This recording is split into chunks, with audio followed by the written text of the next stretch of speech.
The comment once again put the mayor's teenage son, Dante, in the spotlight. And he's the only one who will end a Stop and Frisk era that unfairly targets people of color. Like, real talk, you a black dude, you got some gold in your mouth, don't be dark-skinned. Don't be dark-skinned, because then they really hate you and scared of you. You understand what I'm saying? And it's like, yo, I feel bad. I'm a light-skinned nigga, and they throw me up on the wall every 2 minutes. So imagine a nigga that's dark-skinned walking around. Nigga, they harassing you to death because of the way you look, my dude. The more you look less like them, the more they gonna harass you, man.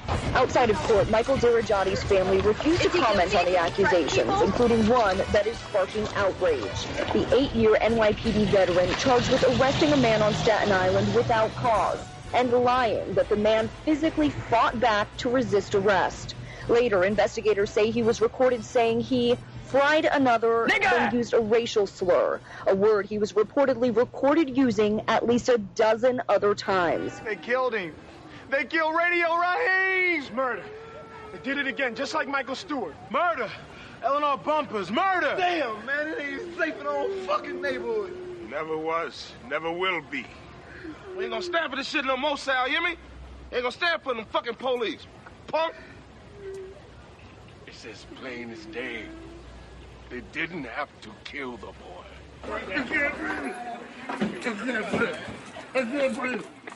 Context of white supremacy.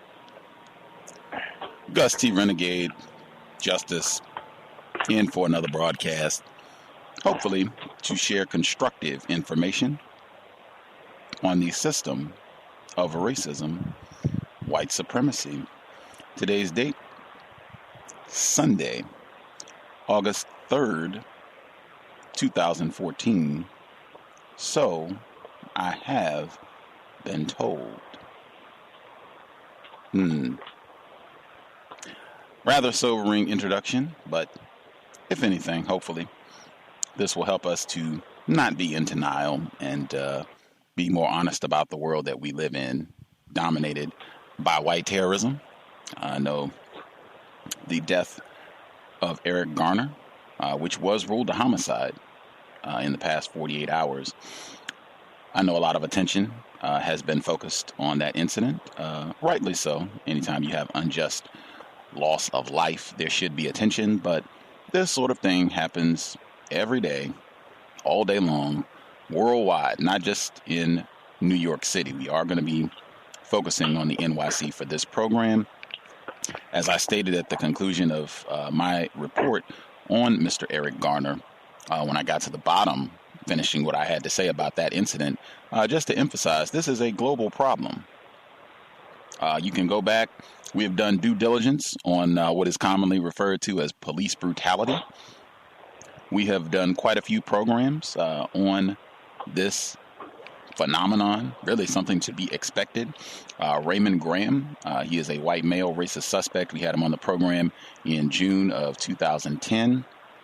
We were discussing this specifically with New York and their program to harass and detain dark people, non-white people, most of them who had committed no crime. Most of them ended up just being harassed and humiliated for no reason.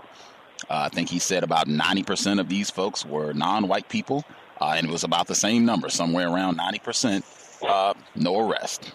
Didn't result in anything other than white people being able to rough up and intimidate non-white people, many of them black people, New York City citizens. We also, Norm Stamper, I consistently referenced that broadcast, white male, former Seattle chief of police. He said the very same sentiment that you heard from the black male. The darker you are, the bigger you are, the more fearful white people are of you. He says he's seen that. He has over 20 years of policing experience here in Washington State as well as in California. He said that's the conclusion that he's come to. And he says he has also concluded that most white people are very aware of this. You can go back and get that program November of 2009. Flex Your Rights with Steve Silverman, white male racist suspect. He has a lot of, I think, very constructive videos dealing with how you conduct yourself when you are being stopped by enforcement officers. They offer different vignettes if you get stopped in a vehicle, if they come to your residence, if you're just out walking out and about and giving different examples for what to do, what to say, what not to do, what not to say. He was a guest on the program. I thought he had great advice, and I thought he was very honest about racism, surprisingly, for a white person, and even saying that he kind of alters some of the advice that he would give out depending on if it's a black person, because he knows black people will be treated much more harshly by white enforcement officers. That being said, I'm not too much into doing roll calls and that sort of thing, because for a lot of reasons, I can't get into that now. I was actually going to list out some of the many victims that have been terrorized and become public that are just in New York City, but I think the sound clip pretty much hit almost every name I was going to mention. I think other than Louima Abner, I think that's about the only one that I was going to get in that didn't get included, and I'm sure we'll be able to touch on he and some of the other folks who have survived, and unfortunately many who did not survive their encounters with New York's finest. Our guest for today's broadcast was recommended. I can't even give credit for the person who recommended because I messed it up last time, and then I had to hear about that. So one of our listeners thought it would be grand to have our guest for today's broadcast on the program. He has a wealth of very constructive content, just filming the savage, inhumane brutality that New York's finest dole out to black citizens and even some white citizens. He has some video of that as well, but predominantly black non-white citizens on a daily basis, and most of whom will not get anywhere near the type of attention that a Sean Bell or Kamani Gray, more recently Eric Garner, people you will never know their names, never see what they look like. They will just be harassed, beaten, tased, arrested, thrown in jail, taken to central booking, and you never even hear about it. Happens all the time, every day, and he does a great job of just going out and trying to videotape this, trying to talk with some of the people who've had these encounters, even videotaping some of his own encounters. Great information. I would encourage everyone. You can go to his YouTube channel and check it out. I'm putting it on my Facebook page as well as tweeting it out. If you go to YouTube and you just do a search for NYC Resistance, it should pop up. Lots and lots of videos. He's been doing this project for about 6 years. Again, if you go to YouTube, NYC Resistance, and it should pop up. Again, I'll put it on my Facebook pages as well as tweet it out. Real pleasure to have him on the program, and timely, I would say. Joining us live, the founder, creator, NYC Resistance. Are you with us, sir? Yes, I am. I'm here. Outstanding. Really thankful that you could share a bit of your Sunday evening with us to talk about your outstanding work. For folks, they might not have visited your channel yet. Anything that you think folks should know about you and the work that you do? Well, I'm a Bronx resident, born and raised, and I just pretty much seen something going terribly, horribly wrong in the streets of New York City. And I just want to record it and get it out there so it'll be a lot more believable when people can see it with their own eyes. So it has to deal with NYPD cops targeting mostly people of color, black and brown people for harassment, violating their constitutional rights, looking for any reason to write them a ticket or put them behind bars. And it just really needed to get out why black people make up the majority of the people that are incarcerated. It's because we're the ones that are primarily targeted for our skin color. So that's what my YouTube channel deals with. Basically, I'm just giving people high-definition footage of what's really going on in the streets of New York. Well said. For folks who have not seen some of the content that you produced, you are a black male, is that correct? Oh, yes, sir. Can you hear me? Yes, I hear you now. Oh, okay. You are a black male, yes. Is that correct? Yes, sir. Right on. Actually, before I even get the definition, I think one of your very first videos that you have uploaded on your page, it was published April 24th of 2008. The closing title print that you have in the video, it says, stop the hate, end all forms of racism now. Let's all come together and live in peace. And I thought I thought that was interesting. I guess has your view changed from? I know that was more than 6 years ago at this point. Has your view changed, or do you stick with that? We have different forms of racism, and that we just need to end the hate and all come together. Yeah, well, the NYPD and New York City justice system forced me to change that stance. You know, being born and raised here in New York City, I was taught that, you know, all people are the same regardless of skin color. You know, I went to elementary school here, did the Pledge of Allegiance for, 12 years like everybody else, was educated by mostly white teachers and, taught that police were my friends. But, as I turned into a teen and started growing up, I always had this anxiety like something was wrong, especially like when I, came in contact with police officers. I was, my first stop and frisk was at the age of 14, and, this anxiety wouldn't leave me. I knew something was wrong, and then like once I just, I got pulled over a few times, for no reason, and, cops asking me, do I have any guns or drugs? So I would always do whatever they wanted me to do to appease them, so they could find out I was a good guy. There's like nothing wrong about me that they should be suspicious of. And then after a while, I just decided to watch other stops that I would come across when I would see like young black men standing at the trunk of their car being searched just as I did. I always assumed like before when I used to drive by that the person actually did something, like they'd be arrested, for robbing a bank or something. Like, what other reason would someone have, would a cop have for taking somebody outside the car? So when I stopped and watched, I realized that the same thing that had happened to me repeatedly was happening to other young black men.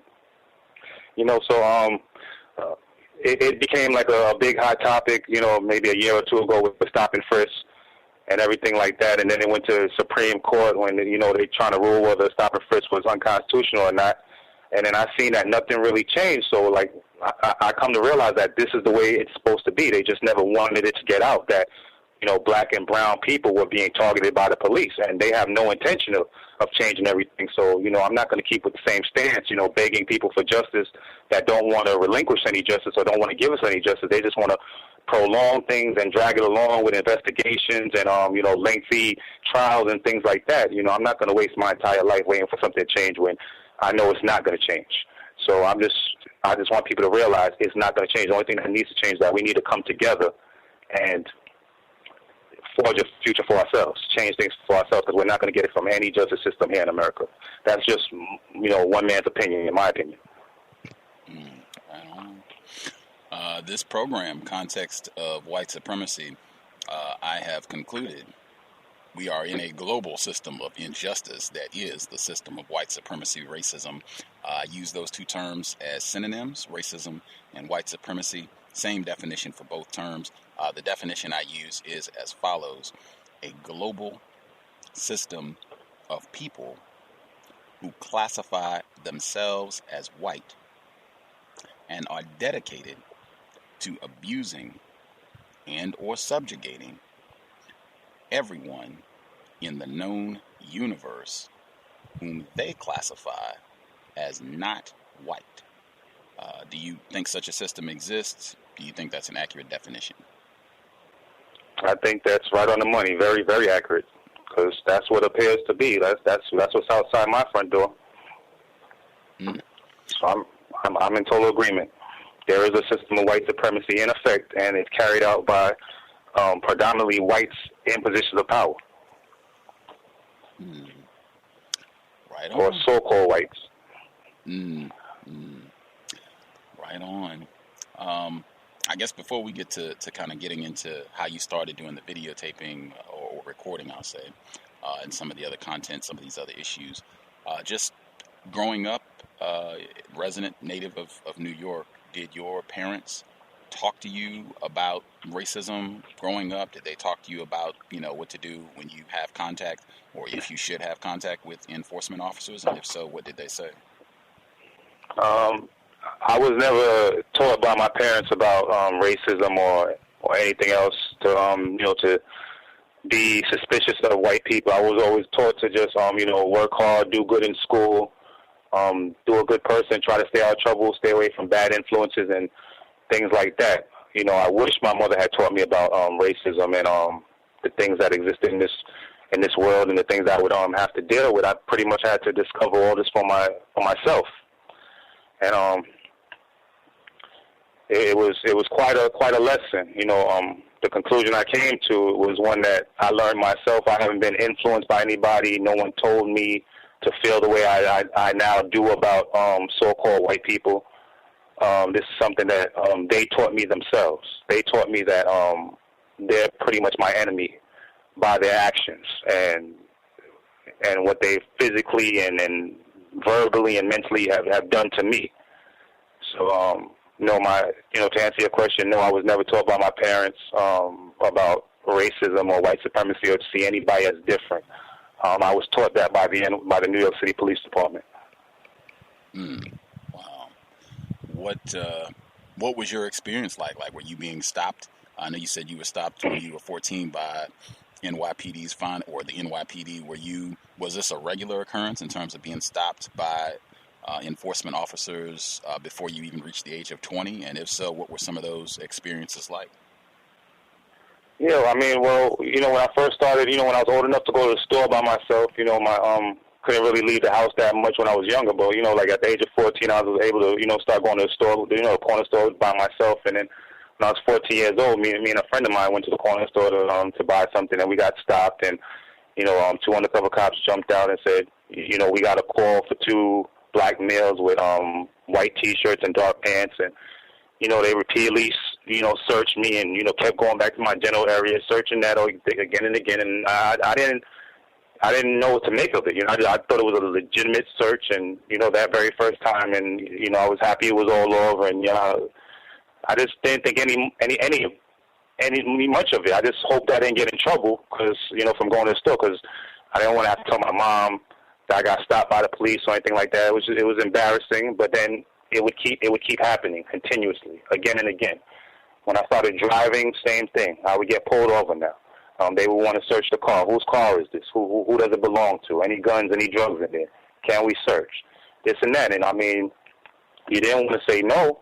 Sometimes they would say, hey, you just ran that stop sign, or you ran that red light.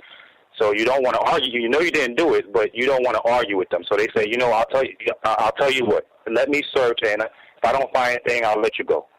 So of course you don't want the ticket, so you let them search. And it's like these are the tricks that they use on black people that don't know their so-called rights. We really don't have any rights.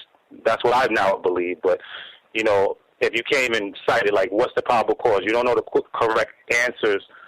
I mean, the correct questions to ask them when they say, can we search your vehicle? I didn't know that. They don't teach your Constitution in school. They don't teach you anything that you can use as an adult, as a black man in school. So you don't know these things. So you just basically let these things happen, let them have their way with you so the encounter could be over as soon as possible. So, I mean, it was just like a long pattern of just being stopped and searched and stopped and searched. Every time a cop gets behind you, you're nervous. You're wondering, are they going to turn the lights on? I mean, even though the car is not stolen, you have all your paperwork. You see them in your rearview mirror, and you just know it's like a predator behind you. You're in danger. Every sense in your body starts to warn you. You're in trouble. That's your enemy behind you. And I'm sure, like a lot of black men have this same feeling, whether they're doing something or not. I'm not a criminal. I don't break the law. I don't have any warrants for my arrest. All my paperwork is in order. My ID, driver's license, insurance card, everything's up to date. But still, I feel this feeling when they're behind me. And they show how dangerous they are now. It's becoming more apparent now that more people are recognizing that the police all over the United States and probably all over the world, people are beginning to realize that the police are their enemies and not their friend, especially when you're non-white. And people are turning their cameras on the police, and now it's like an abundance of evidence and proof that the NYPD no black or brown person should trust a police officer, or any so-called white person with power for that matter. Doesn't matter if it's a school teacher, a doctor, or anybody. We're always subject to disrespect and mistreatment by someone who has any form of power over our lives. And I mean, the more you focus on it, the more you become conscious of it, is the more you just pick things out. You begin to think about, when you went to a store and you're followed around the store, and I mean, people are like watching you while you're shopping, or if you check into a hotel, like the disrespect and the unattentiveness. If you go to the hospital, you have to wait all day. I mean, it just goes into everything, like way beyond the NYPD. Like my scope has this widen even more, And being that everybody's aware of this went to the Supreme Court, and still nothing has changed. I could still go out there any minute of the day and find somebody being harassed or mistreated by police. I mean, it's crazy. That is the system of white terrorism in operation, just that right there. Before I move forward, I think this is so important. We talk about this on a regular basis. I feel like with New York, just because it's New York City and, it's gets so much media attention and some entertainment, so many different industries have headquarters there, that when NYPD, when they sodomize or kill or maim a black person, that might get more attention than when these sorts of incidents happen, in some random nowhere spot anywhere else on the map, just because it's in New York.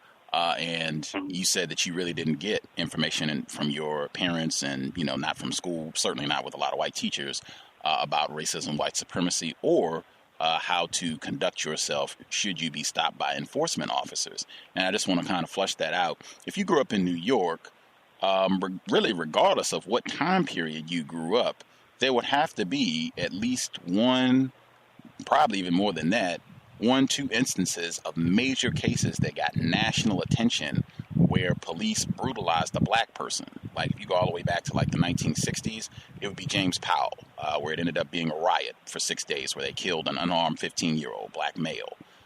If you move forward a little bit, Michael Stewart, as you heard in Do the Right Thing, Eleanor Bumpers. If you move forward a little bit, it would be Amadou Diallo, Abner Louima. You move forward a little bit, it would be Sean Bell. You move forward, get more current, Eric Garner. What was like the case that people talked about when you were growing up in New York, when you were a child? Like, what was the prominent case of a black person being killed? And, what did your parents say about that particular case?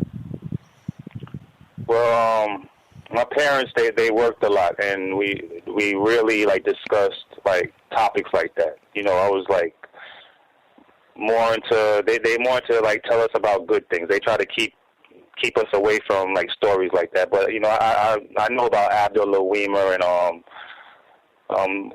the guy who was Rodney King and those sorts of beatings. The ones that were caught on tape where the police couldn't deny what they did to the person. And the guy who got shot in his vestibule, and Sean Bell and things like that. It just keeps on happening. It just seems like it's just one reoccurring thing that's all clumped together. It's like a new name. Just another black man. It just keeps happening. So, there's always an investigation, and they're going to come to the evidence and the proof, and the truth is going to come out. And then, if the cops get found, most of the time they're acquitted, but sometimes they'll go to jail for maybe a year, and they get right out. It's the same old song and dance. But my parents, they kept that away from me. I really had to discover everything on my own, and that's why I'm so sure about the conclusion I came to now, because I got it on my own without being influenced by anybody. No one told me, oh, the white man is the devil, or not to trust them. I found that out on my own, because I put a lot of evidence on the internet, and it's not me behind a desk telling people to believe me. This and this happened. I'm showing people what's happening, and I'm narrating to them what's happening. Maybe here and there I'll give a little opinion, but still it's right there in front of everyone's face. And still there's no change. Still there's no justice. Still they're coming out with all sorts of excuses on why they should continue it. Anytime they want to continue what they're doing and put more police out there, they'll just stage a shooting. Or they'll just plant a gun on somebody. These are like just regular criminals. These are just regular gang members, and people don't understand that. I just wanted to let people know that just because somebody's wearing a police uniform, it doesn't mean you could trust them. They're liars just like anybody else, and they'll make up stories to get away with the crimes they commit. They're no different than any other criminal. I'm not saying all police officers are like that, but a lot of them are, and some of the so-called good ones will fall silent to protect the bad ones. You know, just like they say gang members have a stop snitching thing, the NYPD has a blue wall of silence. It's the same thing where they don't tell on each other. You know, so there's really not any good cops, but the ones that come forward with recordings on police quotas, police misconduct, and things like that, and then quit the job. They hand in their badge and their gun, and they say, I don't want to be a part of this criminal organization anymore. Those are the only good cops there are. The ones that are lingering in and they're not partaking in the framing of black men and the harassment and the violations and all that, they're just as guilty because they're still collecting the paychecks. They're still turning a blind eye to what's going on, and they're still participating in it, sometimes saying, I'm just doing my job, or I wouldn't give you this ticket, or I wouldn't arrest you, but my captain's right over there. They always have some excuse so they could go to bed with a clear conscience, but, that's not good enough. They're still part of a criminal organization, which I, among others, have exposed as a criminal organization. I don't care how much propaganda, they put out there to say otherwise. I've exposed them, me and others have exposed them as a criminal operation that hunts people who are non-white, black and brown people here in New York City. And that's just it. They could ignore it all they want and, say what they want, but, the evidence is right there for anybody who wants to see it. Context of white supremacy. Our guest, Nycresistance. You began your YouTube channel, your effort to have a live documentation. Even reminds me of everything that came out with Donald Sterling and V. Stiviano, where I think she even went to New York and they had some nasty comments to say about her, like Bill Bratton, the current police commissioner. I think she was assaulted by some white terrorist who called her a nigger and beat her up. And all these white women who get all on the feminism and attack Stephen A. Smith, I didn't hear them say a word about V. Stiviano being brutalized by some white savage in New York. And then to compound it, Bill Bratton, he was asked about this by a reporter on camera, and he said, I didn't even know she was here. I would have hoped she would have stayed on the West Coast and out of our city. Like, no compassion, not any, oh my God, she was assaulted. Someone, came to our wonderful town and was beaten. This is terrible. Let's get to the bottom of this immediately. No, he had slanderous remarks. But the reason I brought all that up is I cannot imagine how that would have played out if V. Stiviano did not have an audio recording of what Donald Sterling had said about black people. I can only imagine it would have been vociferous denial. You're making this up. We don't believe you. You're a gold digging, whatever, because that's a lot of what they said anyway. So I can only imagine it would have been way worse without documentation, which is what you're doing with your channel. What was the inspiration? What was the moment where you said, you know what, I'm going to start videoing and putting this content online? Well, at first I started recording for my own protection. I noticed that I was getting pulled over a lot, and the cops were implying to me that I could do this to you, I could do that to you, basically threatening me. So I decided that, I need some sort of protection to use as evidence if I get arrested or I get tickets for things I didn't do or whatever. So I started, riding around my camera in case I got stopped. And I got stopped a few times, and then I said, I don't have to stop with just myself. I'm noticing that other people are getting stopped, so let me sit here and record and see what happens with them. And sure enough, the same thing that happened to me was done to them. A person, the black male or black men were asked to step outside their cars, their vehicle, and while it was searched, and then they were just released when they found anything. And when they didn't find anything, I didn't even know at the time that was a violation of our Constitution, the Fourth Amendment. And I just started putting that up on YouTube along with my personal stops, and it just went from there. But my initial reason for recording was for my own protection, my own safety, because the cops, they'll stand up right next to you inside the court, and they'll talk a mile a minute. You don't understand anything other than their name, and then the judge can't wait till you finish talking so he can say, I find you guilty through clear and convincing evidence, even though it's my word against his. He doesn't even have a recording. It's just his testimony. But the person is always deemed, citizen is always alive. So I said, I need some video evidence to protect myself because, what's going on is it's not right. So you go out, you start. Number one, I thought that was where you said you were doing this originally. Protect yourself. You're being stopped, harassed by enforcement officers. I'm going to have some documentation that way. If we go to court, I have a recording to support, my side of my interpretation of the events. And then from there, it just unfolded to, I see this happening to other black people. I can document their experiences as well. I know for a lot of regions, there has been vociferous pushback against attempts to record officers, where sometimes they have attacked individuals who are recording, snatched their cameras, tried to arrest them, said that they were obstructing justice or some whatever other charges they want to make up. Did you have any fear that this might further antagonize people who have already shown themselves to be hostile to black people? Absolutely. You definitely, every time NYPD police officer has seen me filming them, they've always approached me with hostility. It was never that, just stay over there, stay out my way, don't interfere with me, and what you're doing is fine. I was always met with hostility or given bogus tickets for whatever he could think of. So every time I was caught filming them, I had to pay a penalty with either threats, physical abuse. One time I was thrown, pushed back into some store gates for filming, given tickets for disorderly conduct, given tickets while I was parked for tinted windows, while I was parked, not even driving, given a ticket for being parked at a bus stop while I was filming them, violate a bunch of black youth rights, just a whole bunch of things. So I noticed that when black people film the police, we're treated differently than when white people film the police. Yes, some of them are threatened, some of them are arrested, but not to the degree that I see with happen when black people film the police. Fantastic point. I'm so glad you brought that up because I definitely wanted to make time for this.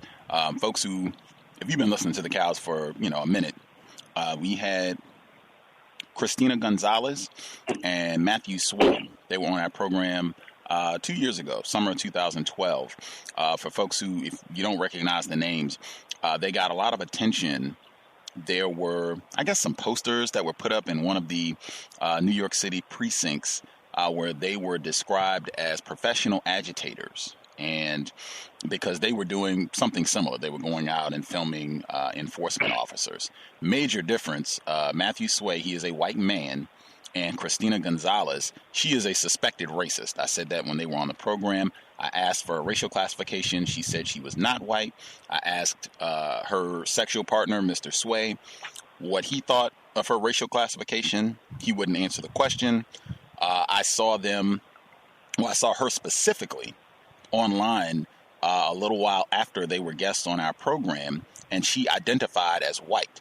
And I said that is a major act of racism for someone who, in my opinion, she has a white parent and a non-white parent. Her non-white parent is not a black person. So this is not somebody who looks like President Obama or someone, Halle Berry. This is not someone who, when you see them, they clearly look like a non-white person. That's not the case at all. She has locks, and she wears clothing that might be stereotypically perceived as the attire of a non-white person. But I said on that broadcast, if she cut her hair, put on a business suit, stopped running around the street acting crazy, she would be on the white team. She could rock and roll, no problem. And she's paired up with a white man. And she identified as white after the fact. At any rate, as I said, they run around and they do a lot of the same thing. They'll they'll record enforcement officers. They have a video, I think, that got a lot of attention. The former police commissioner, when it was Ray Kelly, They were running behind him and saying, you are the winner of the Bull Connor Award for oppressing non-white people, and all this running around and chasing him to his vehicle and yelling. It's something, that in my opinion, if it were me, if it were NYC Resistance, if it was a black person doing what they were doing, they would have been chokeslammed, arrested, put under the jail, and that would have been that. They contacted you, is that correct? Yeah, Christina Gonzalez, she had sent me an email one time saying that she knew some other people who were doing the same thing that I was doing. Some other guys that I know who have a YouTube channel on All Things Harlem, and she brought them up, and I was kind of suspicious that she was introducing herself to me, and while bringing up someone else that I knew, as though, this is my reference, and, I'm cool and things like that. So I was like, so she's like, check out my channel. And, I looked at her channel, and I seen that, she was like pretty much into cop spaces. And it's not what I do. I said, like, even when I did let the cops see me in the beginning, I wouldn't be like close to them. I would stay away, show them that I'm not trying to interfere with what they're doing. I'm just simply recording.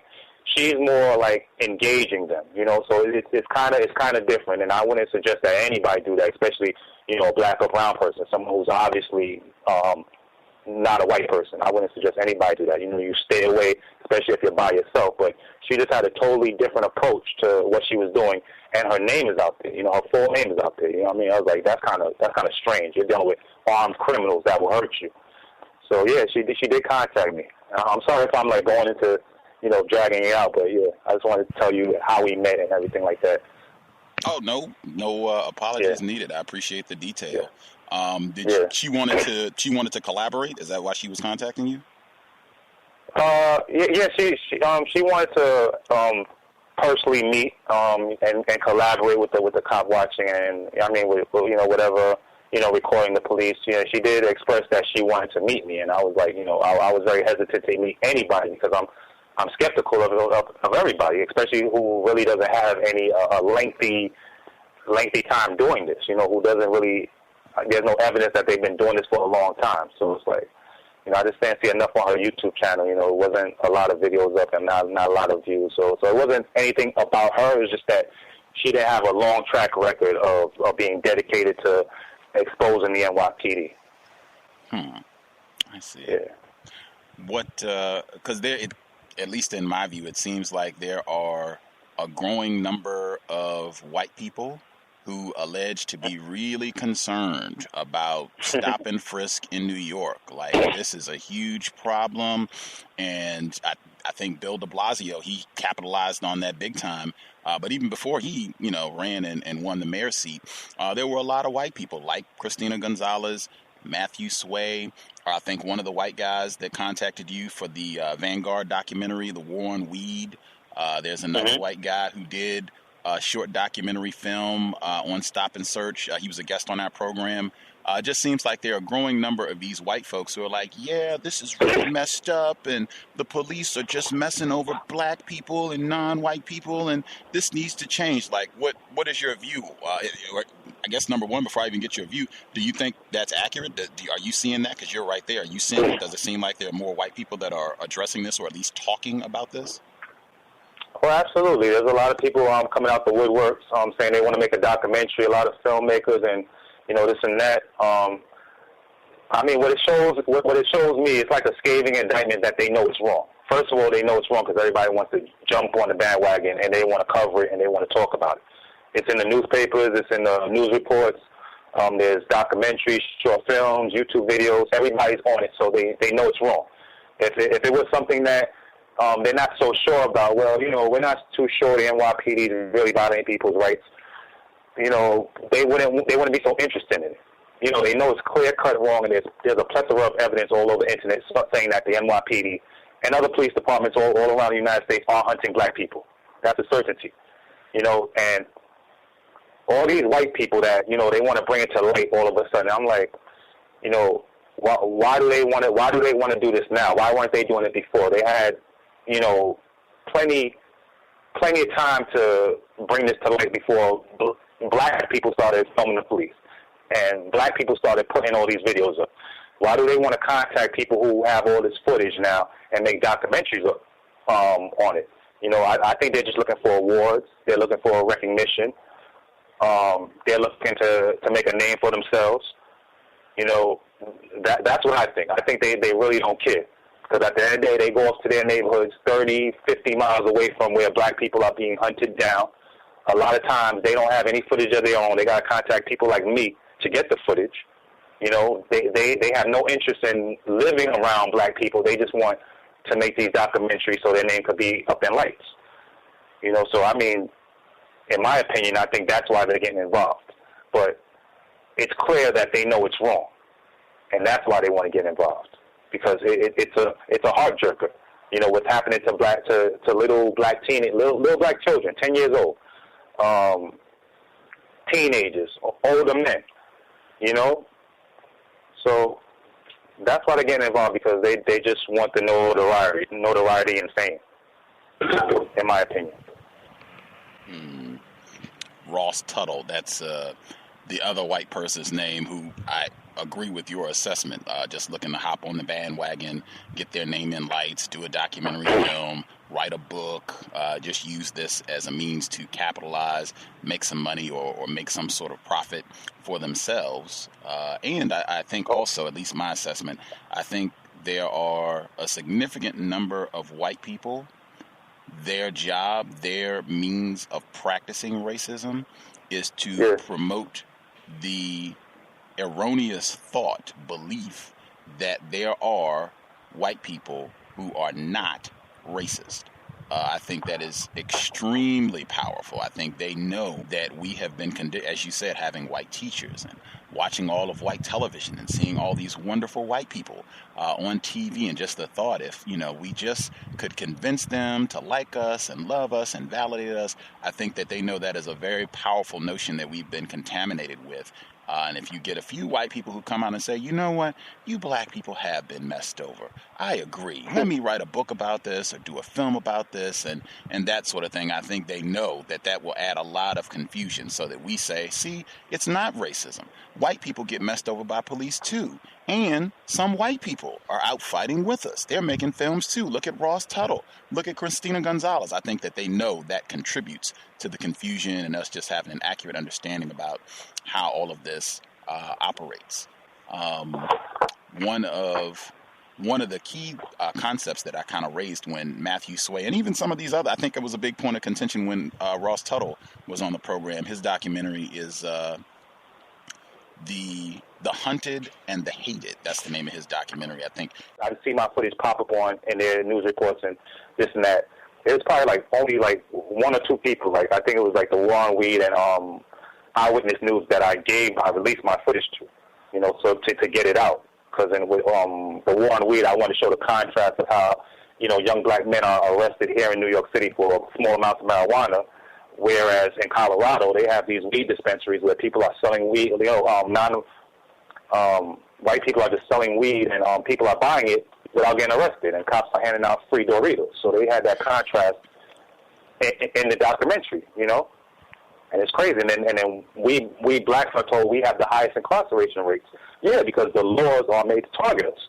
You know, it's legal to smoke weed in Colorado where there's a lot of white people, and illegal here in the Bronx and Brooklyn where you have all these impact units and these Viper teams and these special elite NYPD teams that hunt black people, you know, in these so-called projects, you know, because that's what they are. They're projects with a little police precinct right near every project, you know, where there's a lot of young black people where they just harvest them and then just funnel them into their prisons. So, you know, that's why I wanted to be a part of that, because it was a contrast. But, I mean, basically, to be honest, the so-called white people that I deal with, they all seem to be the same in the end. No matter how much they express to me, hey, I love what you're doing. I want to help you get this out to the world. This is wrong what they're doing to you. I mean, in the end, nothing changed. They get their documentaries, they get their stories, and nothing changes for us. This is my experience. This is what I've seen. You know, people could either believe me or not believe me. But as long as black people or, you know, black and brown people continue to beg these people for justice, they are never going to get it. I'm sorry to say that. And that's why, a lot of people say, hey, put a new video up. You haven't put anything up in a while. It's like, what's to put up? What can I show you that I haven't shown you already? And the conclusion I've reached is blurry. A lot of people, they don't want to face what I got to say. Nothing's going to change unless we change it for ourselves. Their court systems are not going to render any black person anywhere on the planet any justice. It's all the same. Because people from all over, Germany, Australia, London, they send me the same footage. Hey, this is happening over here. It's the same thing. White people in uniforms, in position of power with more authority are hunting black people and giving us names like that we're criminals. Just because they call murder war, when they kill people, a lot of people, they call it war. When a black person kills one black person in a botched robbery because they're hungry or starving, and the person, the gun went off by accident. Now we're a race of murderers that belong in prison. They're demonizing us with propaganda so they can continue to hunt us, and that's their strategy. That's their agenda, and they're going to keep it like that. It doesn't matter how much we film, how much we show white people, hey, this is what's happening to us. And I'm not even saying that all so-called white people are racist. I think that they're being conditioned too. The propaganda is for the white people that think how I used to think, that we're all human beings. The propaganda is for them to show those whites that, hey, all black people are criminals and they should be dead or in jail. That's why every time you watch the news, it's a robbery with a black person. White people are robbing people too. White people are using all sorts of drugs, but they're not showing that on the nightly news. They're just showing all the desperate black people that, the lights are about to be cut off. They're about to be evicted in a week, or their car got repossessed and they're trying to get their car back. So they go and rob somebody. Hey, give me your purse. Or they go into a store and try to rob that person for the money so they could keep the lights on or keep the family in the house or put food in the fridge. These are crimes of desperation. They're not going to show you the crimes that are going on Long Island where there's body parts all over the place. There's heads and arms in people's front yard, and they know it's a white person. And it's probably a cop. Like 2 years ago, they said, "Oh, we think the murderer or the person who's cutting these people up is in law enforcement because he knows how to cover his tracks." And then they still haven't found the person, and there's body parts being found in Long Island as recent as last month. And that case hasn't been solved, but they're just focusing on young black people robbing banks. Robbing convenience stores and snatching purses and things like that. There's no jobs. The cops are out here writing tickets, giving away tickets like free turkeys here in the Bronx. It's crazy that the court lines are wrapped around the corner.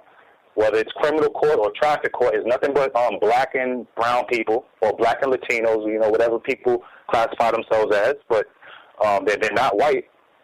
If you go to Manhattan where white people are, you'll see like one white person and some Africans and some Asians and, just so-called minorities. People who aren't white lined up in Manhattan where it's densely white people or Caucasians. All these names that they call themselves when they just should be Europeans. That's where they came from. Just like we're African Americans, I call them Euro-Americans. I really don't like to call them white because they're not white. My T-shirt is white or a piece of paper is white. But, just to make it simpler or to have some clarity, I call them white so people understand what I'm talking about. But yeah, they're putting us in this position where we could commit crime so they could say, hey, look, that's a race of criminals. We're justified in stop and frisking them.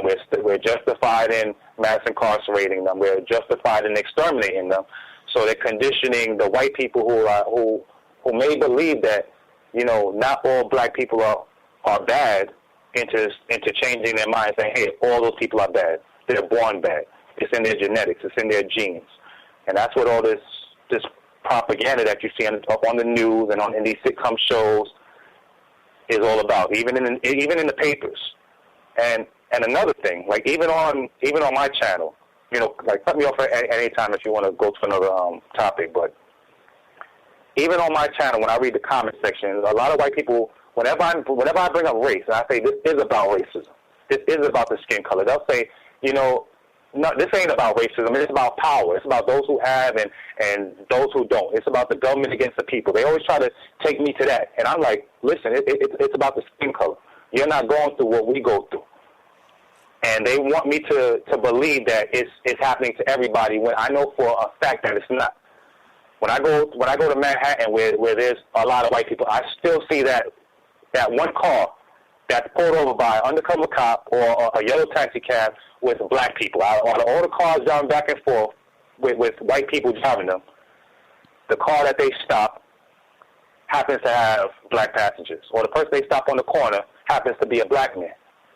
Or the person they stop in Manhattan in the white neighborhood happens to be two little Latino boys. It has to be the skin color because that's all I see. That's all I see them targeting. So they want us to believe that it has nothing to do with skin color, so black people don't wake up and realize that we're being hunted, we're targeted, we're in danger. And it's always going to be like that as long as so-called white people have power over us. As long as they control our school system, our health system, our employment, provide us with food, we're always going to be in this miserable situation. And it's never going to change. I mean, at least in my mind. Some people are hopeful. Some people think if they keep on marching, if they keep on protesting, if they keep on going to court and suing this person and suing that person, if they keep on buying land, if they don't have the power to protect themselves, they're going to still end up in this situation because those people, whatever they let you get, they're going to find a way to take it back. They're going to find a way to sue you, to raise taxes on you, to fine you, to shut you down. I'm not saying don't try. Don't try to be successful here, but the only way to truly be successful and not have to worry in the future, not have your kids worried, is to get out from under this system, is to take away the control that these people have over our lives. They control every facet of our lives, and that's why we're continuing to struggle, and that's why they could continue to say that we're not trying hard enough. Hey, if you just get a good education, if you just move out of that bad neighborhood, if you try to move into a good neighborhood, the mortgage person will say, hey, we don't have any apartments available. We don't have any houses available. And then a white person will go and they'll get that house. Or you'll go to the bank and a black person won't get the loan, but the white person will get the loan. These people aren't going to let you film them, so there's rarely any proof. The banker's not going to let you film him, so he could be recorded denying you that loan that you're really eligible for. The teacher that harasses you in the classroom and makes you feel uncomfortable every time you don't understand something or have a question, they're not going to let you film them. In the public schools here in the Bronx or all throughout New York City, you can't even bring a cell phone inside the schools anymore. The textbooks don't even come home with the kids anymore. These kids are being just brainwashed and mistreated inside the classrooms. Even me, when I was in school, I was mistreated, but never really thought anything of it. Just thought it was just me.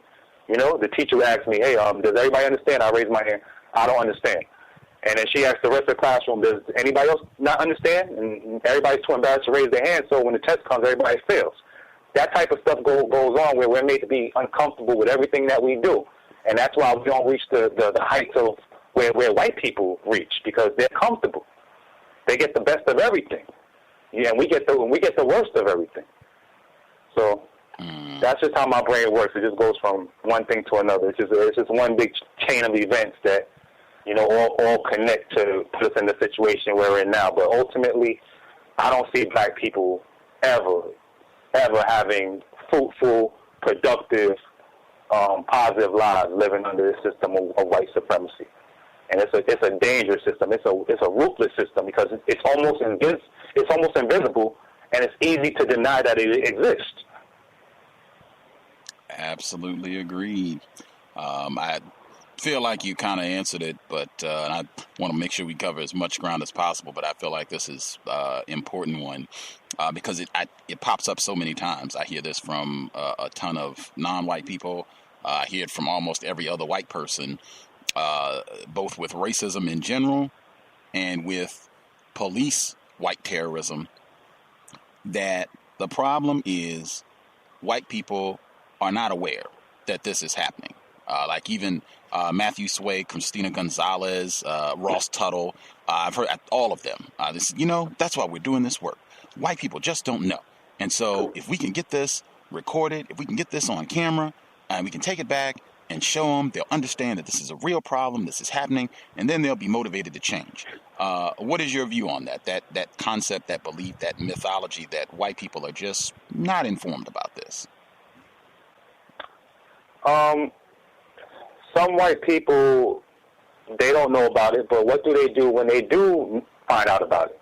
You know, this ties into what happened to me recently. I just posted a video where I basically say that, you know, black people and white people, we need to separate. The only time we need to come together is when we have to buy and sell things to each other. This young man who said he was a subscriber to my channel for a long time, he said, I owe him an apology because I'm making racist comments about white people because I called someone a devil that left a derogatory comment on my channel. So I was referring to one person, but because I called this one person that made a derogatory comment who happened to be white, I called him a devil. This other young white guy says, I'm calling all white people a devil. So he says he's unsubscribing to my channel, and I owe him an apology. So I say, okay, well, maybe I did insult this guy. So I go to his channel, and there's nothing but rock music on there and him making beats and stuff like that. So I'm like, okay, so so I think to myself, you've been a subscriber to my channel. You see all these black and brown people having their rights violated by racist white cops that come from different areas, come from 30, 50 miles away to harass black people, to write them tickets, to incarcerate them under the guise of keeping them safe. And you've been aware of this information. You've seen it on my channel, and you felt so deeply about that you subscribed, but you didn't say not one thing about it on your channel. You're still making your music. Life goes on for you. But he made a video about me being a racist and put it on his channel saying that Nycresistance is a racist and I owe him an apology, and basically telling people that they should unsubscribe because I'm a racist. So, I mean, he was only moved to make a video when I did something that was against he felt that was against white people, but never made a video about black people being targeted by racist whites.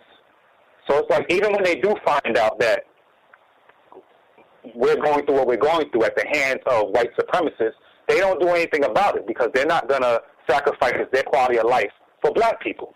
And that's fine.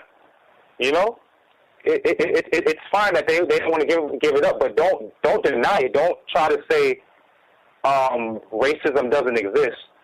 Don't try to say that, oh, it's the government we need to worry about and we should join hands with white people, the very same white people that will hold your hand and are lying to you about they care about you when they're not.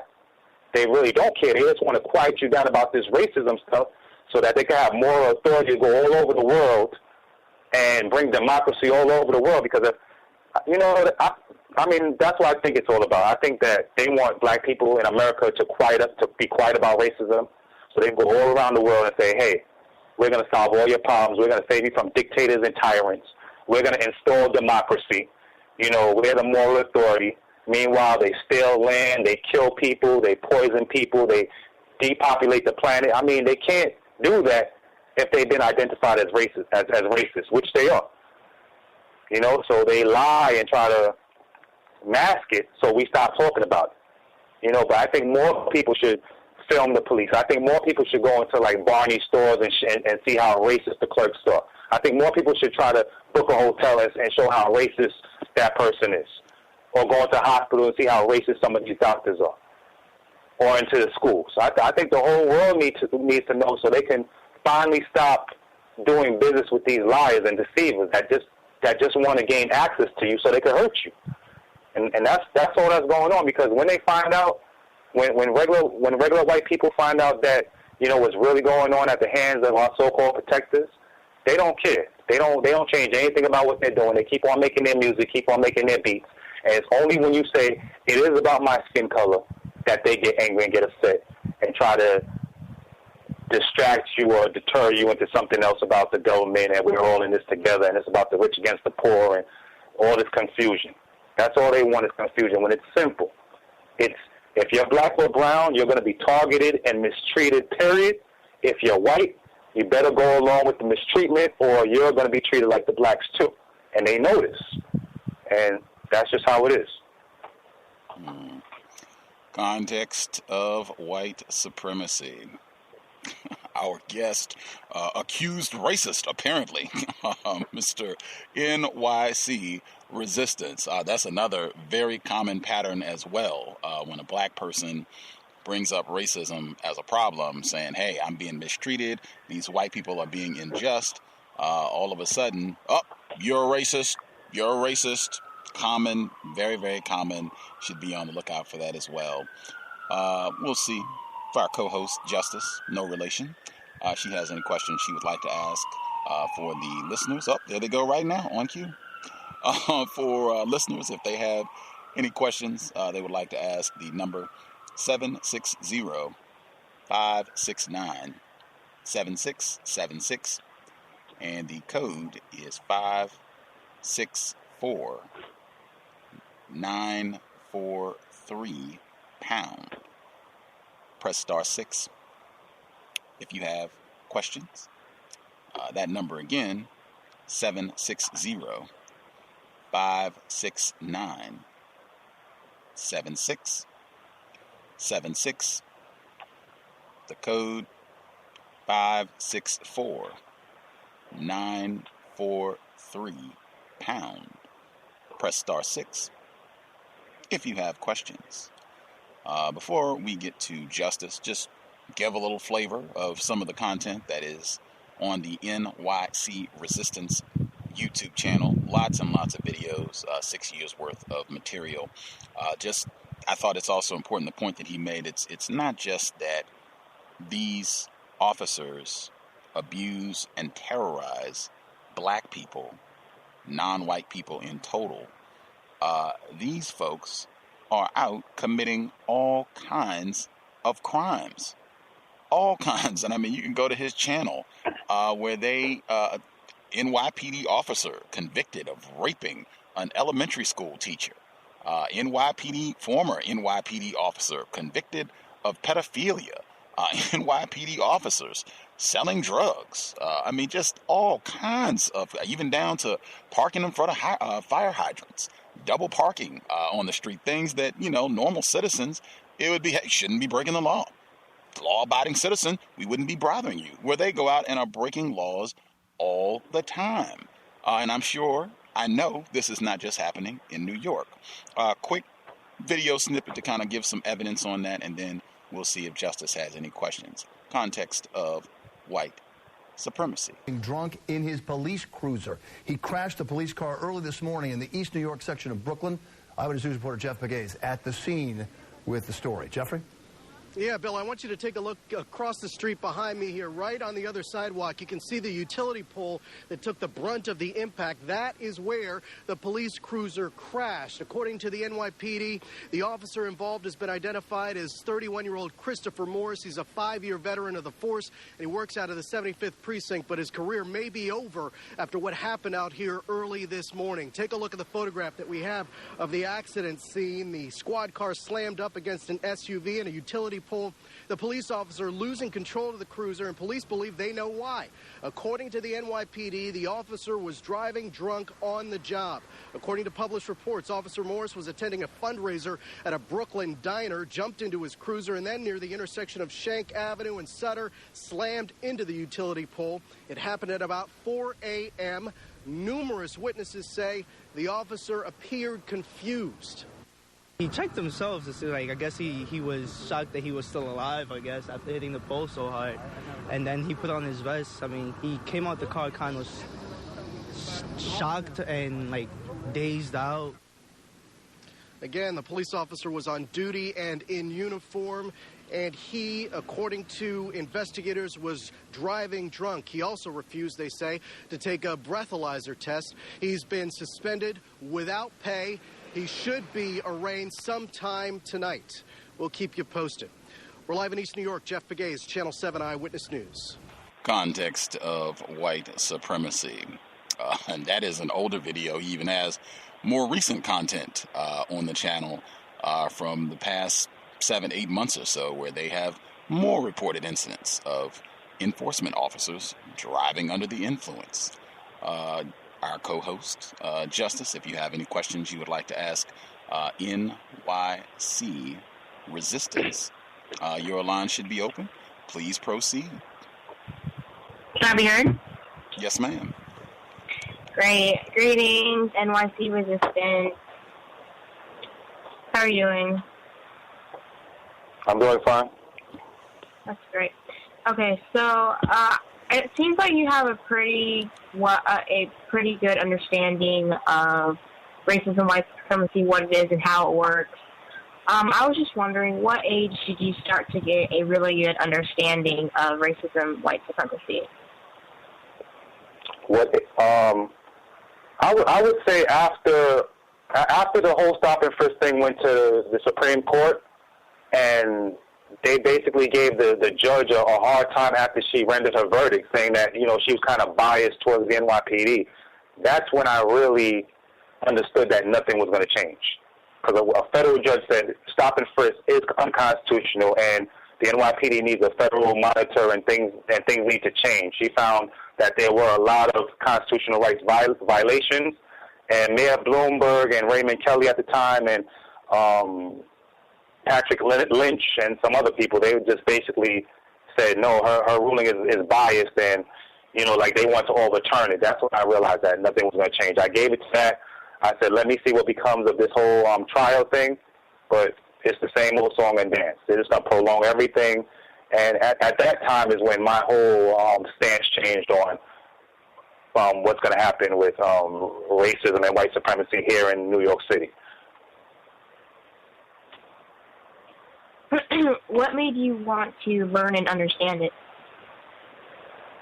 You just want more information. You want to know basically what you're talking about. Like when you're being stopped by the cops, you want to know what they can do and what they can't do, what my rights are. I just wanted to know every way possible that I could protect myself from them once I realized that what their intentions were. They weren't benevolent. They weren't here to help me or protect me or make sure I get home safe at the end of the night. They were there to hurt me. And then when I realized that they were a threat to my safety, and basically every black and brown person out here in the next generation of children, I realized that I had to get as much information as possible and try to utilize that information to wake people up so that they can protect themselves as well. A lot of people get put in bad situations because they don't know, they don't have information. They just simply, they don't know. So they just go along with what the cop says when he's trained to put them in prison, when he's trained to meet his quota so that he could get a promotion or he could get overtime pay. That's the only thing that he's interested in. The majority of them, the vast majority of them, not all, but the vast majority here in New York City. When, or how did you learn about racism and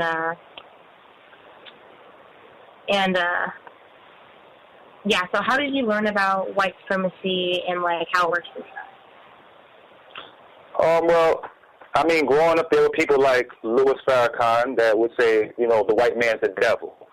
I never really believed in what he said. I was like, you know, how could, you know, the white man be the devil? You know, my teacher's white, my doctor's white. Everywhere my mom takes me, you know, or my dad takes me, the person who's serving us or doing a service for us is white. How can it be the devil? So I never bought into that.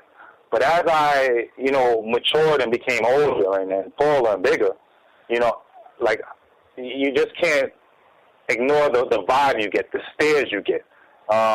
People clutching their bags when you walk past them. Even though you're dressed in you know, a button-up shirt, slacks, shoes, they still try to shun you, avoid you. So I'm like, you know, it would always, you know, I would think back at that. And then I came across other information like Amos Wilson and Nellie Fuller and people like that. And I'm like, I mean, what they're saying is absolutely true, because everywhere I go, I am treated with disrespect, abused when possible, lied on when possible by these people that are supposed to be good and angelic and benevolent people. So it just made me just want to just get all the information I could get on, you know, white supremacy, what it is and how it works. And, You know, just one thing leads to another, and that's just how it is with information. When you become conscious of what's going on, the information gets addictive. You just start seeking it out, and it comes to you. You know, I'm not the person that I was when I first started this YouTube channel. I've evolved. I'm a totally different person now because of the information I came in contact with. You know, I was just a regular person back, 5 years ago. You know, video games, rap music, and everything else. Now I don't want nothing to do with it. I just want to sit down and watch Nelly Fuller, Amos Wilson, and any sort of information I could get where people are exposing white supremacy for what it is and educating people on how to protect yourself against it. What age did you say you were when you started learning about white supremacy? Pardon me? How old were you when you started your YouTube channel? And what age did you start understanding white supremacy? Well, I started my YouTube channel in March of 2008, and I don't want to give age because I don't want anybody doing any calculations or anything like that. I try to stay as incognito as possible. So I apologize for that. Yeah, it's fine. Do you believe that all white people are racist white supremacists? No, absolutely not. What I do believe is that white people white people that aren't racist, they pretty much don't have any power to help black people who are victims of white supremacy. They have no power. So it doesn't, to me, in my opinion, it doesn't make any sense to look to white people for help because most times they don't have any power to help you. The only thing that they could do is, lock arms with you and march down the street, or help you make some signs. But they don't have the power to change the conditions that black people are living in. So do I condemn the whole white race? No, I don't. I think there are good white people, but they're just as powerless as I am. But the people who are white supremacists, they make damn sure they put themselves in positions of power. They make sure they become police officers. They become judges. They become teachers. They become coaches. They become doctors. They control your food. They put themselves in positions of power where they could dominate black people in all areas of activity. That's just how it is. So, I mean, white people who are not racist, they just want to live tranquil lives. They just want to be in peace in the woods somewhere in a little cottage, and they just want to be left alone. They don't have any time to be hating black people, but at the same time, they're not in any position to help any black people anywhere on the planet, in my opinion. What does a good white person do that nobody else does? I'm sorry, please. Can you repeat that? Sure. What does a good white person do that nobody else does? What does a good white person do that nobody else does? I guess all they could do is pretty much tell the truth and be honest about everything, and not make excuses on why non-white people should be mistreated like the majority of racists do. White racists, they always, no matter what you say, no matter how much proof and evidence you present to them, they always seem to have an excuse on why black people should be mistreated. They always have some statistics. Your race commits all the crime, but doesn't say why. Doesn't show you the extortion going on in black neighborhoods, the inferior education that we get, the lack of jobs, the drugs that white supremacists themselves bring into our communities, the guns they bring into our communities. They don't want to show that. They just want to show the end results. They don't focus on the desperate situations that they put us in, just the fact that people turn to crime out of desperation, or they just leave out the desperation part. Black people turn to crime, and we have to do our jobs and put them in cages. That's it. But to answer your question, a good white person is just someone who is honest about racism and what black people go through in this country to this day, and they're willing to act on it. They're willing to do something about it. They're willing to publicly speak up about it without reserve, without holding anything back. And that's a good white person to me, a person who's just honest and truthful and is for justice, no matter who it's for or against. can a white person do all of that and still practice racism? Can a white person be honest, tell the truth, speak up for justice? And still practice racism, yeah. And still practice racism? I don't think so. Because justice is the opposite of racism. A white person can't practice or be for justice and practice racism at the same time. That's the total opposite. That's yin and yang. So in my opinion, it's not possible.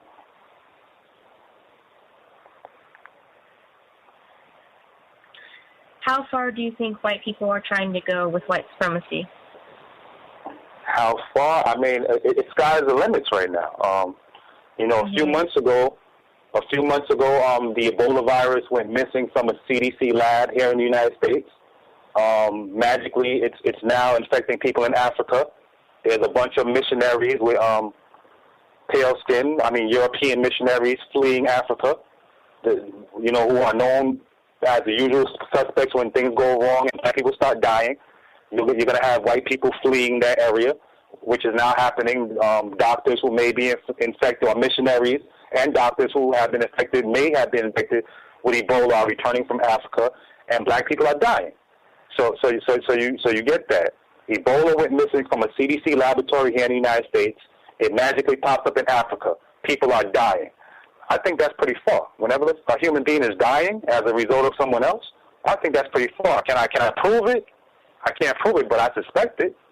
And they're going to bring it back here. They just did a news report the other day showing all the African communities here in the Bronx, right? And then, so when these Africans start returning from Africa and they come back to places like the Bronx, where a lot of black people live, in Brooklyn, because we're still segregated. Even though they say New York City is racially diverse, you have your white areas, you have your Jewish areas, you have your Spanish areas, you have your black areas, you have your Chinese areas. We're still separated, even though everybody's here in our separate areas. So when Africans start coming back to Brooklyn and densely populated black areas with Ebola, they could just say, okay, everybody has to get vaccinated. We don't know what's in the vaccinations, and start killing us. Yeah, that could be called a conspiracy theory, but I can't prove that's what's going to happen. But it looks like that's where they're going based on what they've done in the past. So to answer your question, how far they will go, they'll go as far as murder. What do you think it will take to replace the system of racism, white supremacy with a system of justice? What will it take? It will take,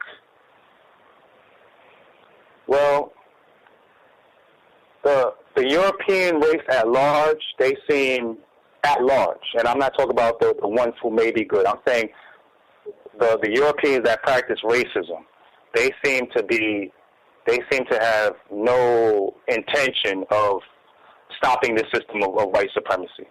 So it's going to take people who are non-white to come together, something that they have a hard time doing, coming together and uniting impenetrably. No one could be influenced. No one could be bought off. Money doesn't mean much to you. Material things doesn't mean anything to you. The only thing that means something to you is the next generation. And what can we do to build a future for them? And to build a future for our children, we have to protect them. We have to protect them from people who are actively trying to kill them. Because that's where it's at right now. We're at the murder stage right now. The world is becoming locked in perpetual wars, war after war after war.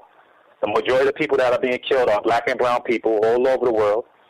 If you look at the white nations, America, London, Australia, France, Italy, that's the coalition of the willing. Those are all the countries that seem to be working together. They're all friends, but if you notice that they're white, and everybody else that's being bombed and murdered and where all the terrorists are, those are places where black and brown people live, the Muslims, the Arabs, the Africans. You see what I'm saying? So we have to separate. We can't mingle. We can't hold hands anymore. It's not working. Because all that does is it just makes you believe that you don't want to say the wrong things because you might hurt somebody's feelings. You might offend somebody. But us tiptoeing and not trying to hurt anybody's feelings is getting us killed. you know, is making us stand down when we should be standing up. And that's why we're getting murdered left and right.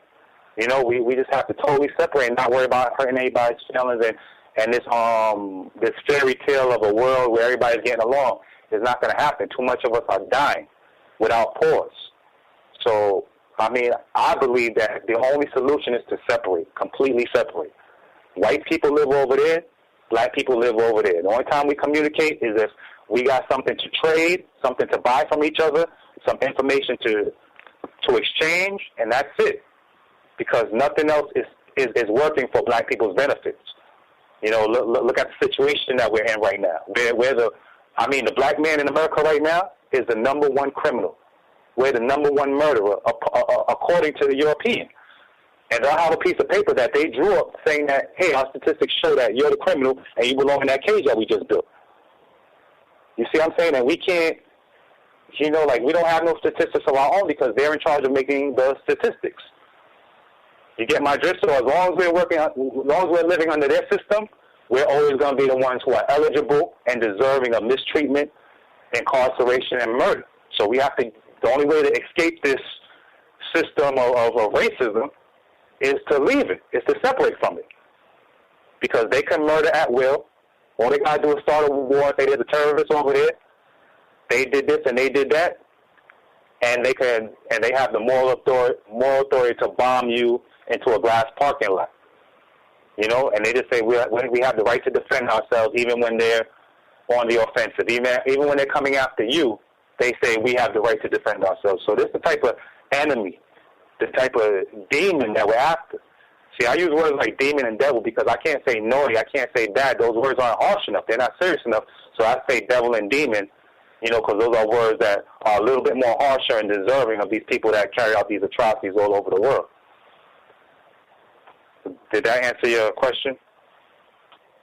Yes, sir. Yes, sir.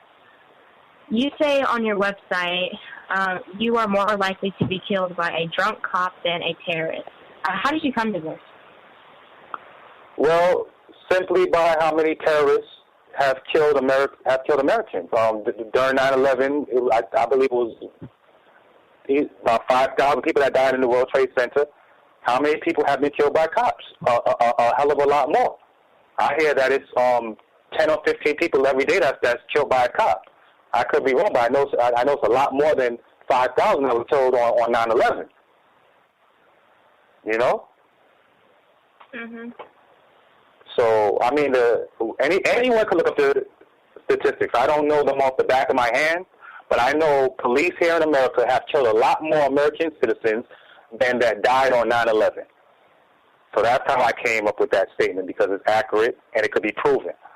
I tend not to say things that can't be proven, but when I do, I'll say that that's my opinion and that's what I believe.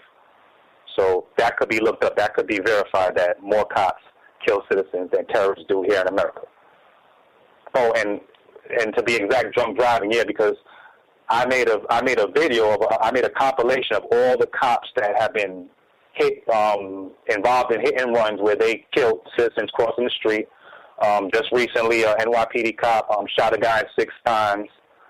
I believe in Westchester. He was drunk. So this is a reoccurring pattern that I made a video, and the compilations are right there. It's not me saying it. It's news reports that I compiled to prove my statements. So that's why I made that statement, because I could back it up with evidence.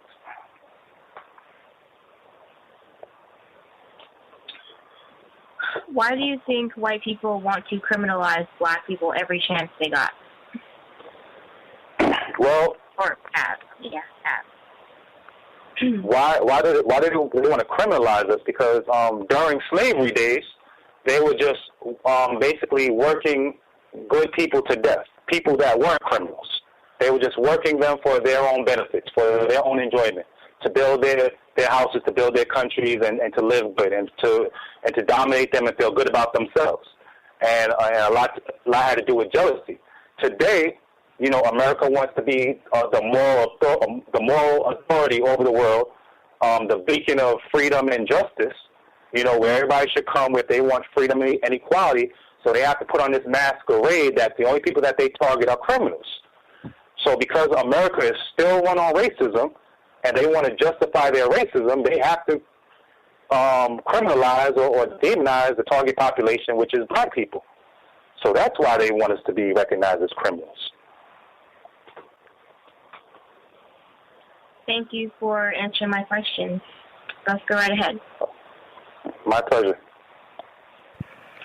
We will nab some of the folks who dialed in who have questions. The person who dialed in on the free HD line, did you have a question for NYC Resistance? Your line should be open. Good evening, Gus, Justice. Your volume is very low. Is this better?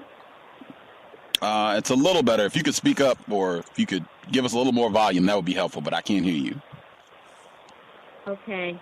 I have a question for the guest regarding a document that is available in New York City concerning what to do if stopped by the police.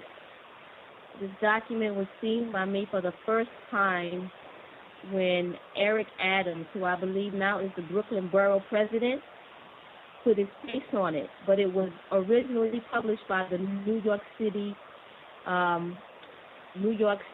Civil Liberties Union. And I wanted to know if the guest was aware of this document, and if he is, what are his thoughts on it? I'll mute my line. You said there's a document published on what to do if stopped by the police by Eric Adams, correct? Actually, and have I seen it? Yes, actually, it was first put out as a card to carry in the wallet, and it was put out by the New Civil Liberties Union. There's a PDF of it online. If you just put in NYCLU.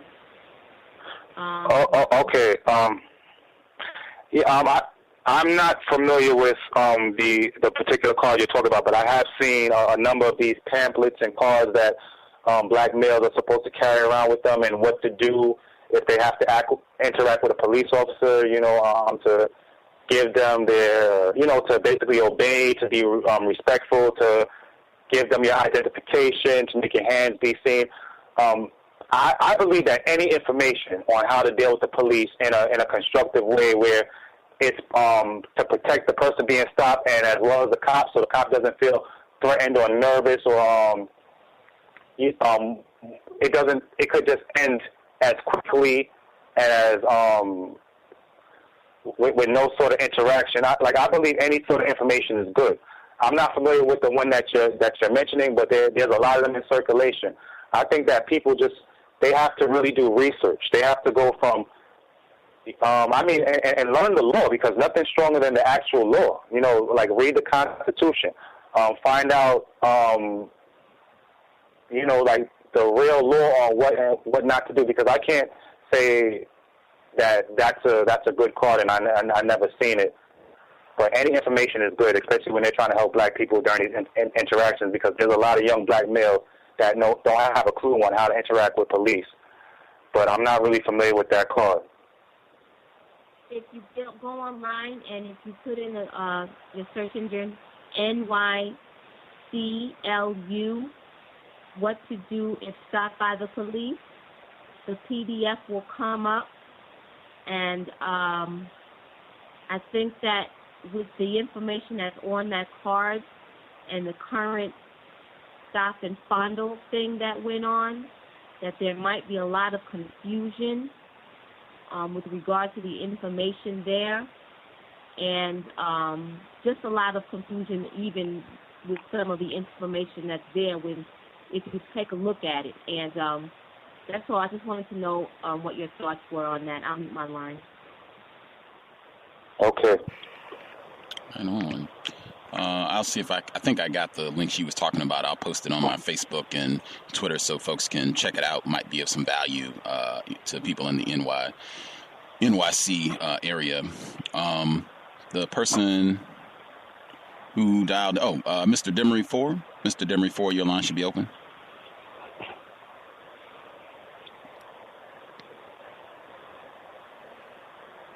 Mr. Demry, did you have a question, or you just listening?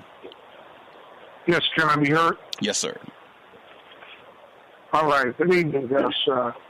Good evening to the guests, Mr. NYC Resistance. I just had one question. When you video these incorrect behaviors by the police officers, have you been successful in getting any of the police officers suspended or out of the police force? And could you just give us an idea on what do you do with the videos after you get them besides posting on YouTube? Okay, thank you. Well, when I record these interactions out in the streets, I post them on my channel. You know, hopefully that people will share the videos, and you know, through word of mouth, the information will spread, and there'll be a sense of awareness that this is going on. That especially black men, young black men, and older black men, black people can't trust the police. That it's just a facade, that they're here to protect you. I wanted to get that out. In at least 2 cases where I recorded myself being stopped by police, I had to use that footage in court to get the charges dropped against me, because I was charged with disorderly conduct and things that never took place. And the footage that I had was helpful in getting those charges dismissed. I never sought to get the cop fired because it works for them. There was another video that I recorded where a man was pulled out his car and assaulted by the police officer, and he was taken to jail, but the passenger remained in the car. So when I approached the passenger, I told him that I recorded the whole incident and that I would give him the footage to help his friend out, because I seen that his friend didn't do anything to be dragged out the car and beaten on the ground, and it did help that guy beat the charges, the false charges that were filed against him by the NYPD cops. But I really don't deal with the court system, because at this time I believe that the New York City court system is completely corrupt, and there's nothing that I can do. I don't have the power to change it. My videos are basically for citizens, for people to protect themselves, and to understand that what they were taught in school, that the police officers are your friend or your friends, that's not true. That's a lie.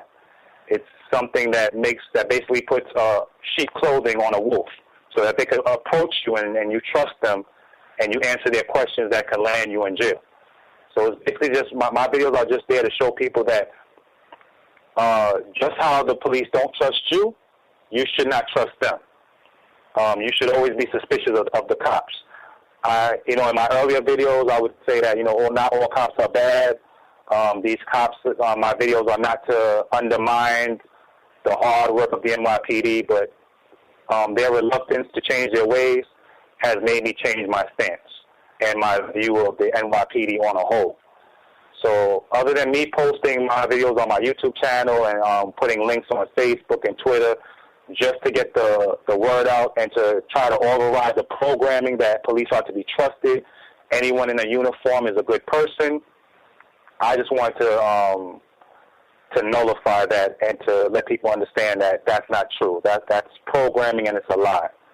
So the court systems, they really don't work for me and the majority of people who have been fighting the court systems well before I've been on this planet.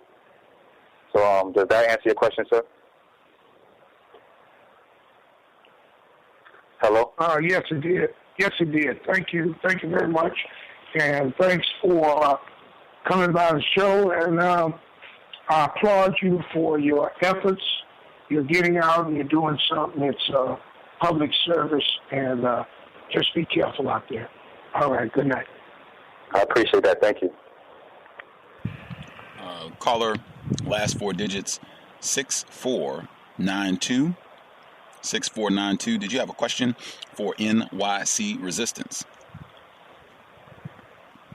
Yes, I do. Can I be heard? Yes, ma'am.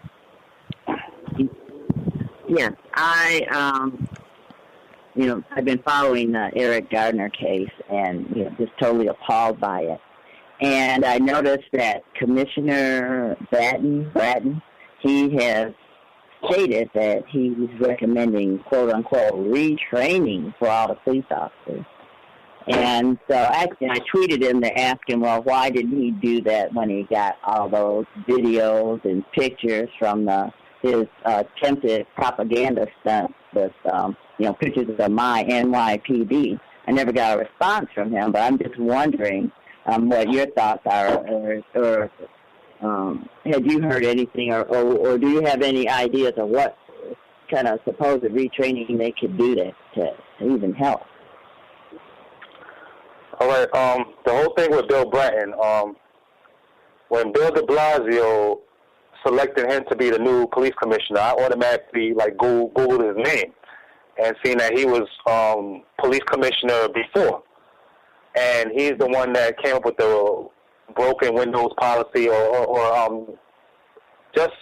was real tough on small crimes. He was doing everything in his power to put people in jail for low-level offenses. I don't know if it was called broken windows or something another, but anyone. Pardon me? But yes, that's correct. That is correct. Yeah. So that led Stop Frisk. Yeah. So the black community, they had a problem with Bill Bratton from when he was mayor previously. So why Bill de Blasio would bring him back just shows that it's just going to be more of the same. I thought Bill Bratton would be different because he had a black wife and black children, but it just shows that they just ran the Obama thing on us, saying that, making us think that we're going to put someone black in power and make black people think that things are going to change. So now that Eric Garner has been choked to death for selling a 50-cent cigarette, now Bill Bratton is saying that the NYPD is going to be retrained. After Bill Bratton left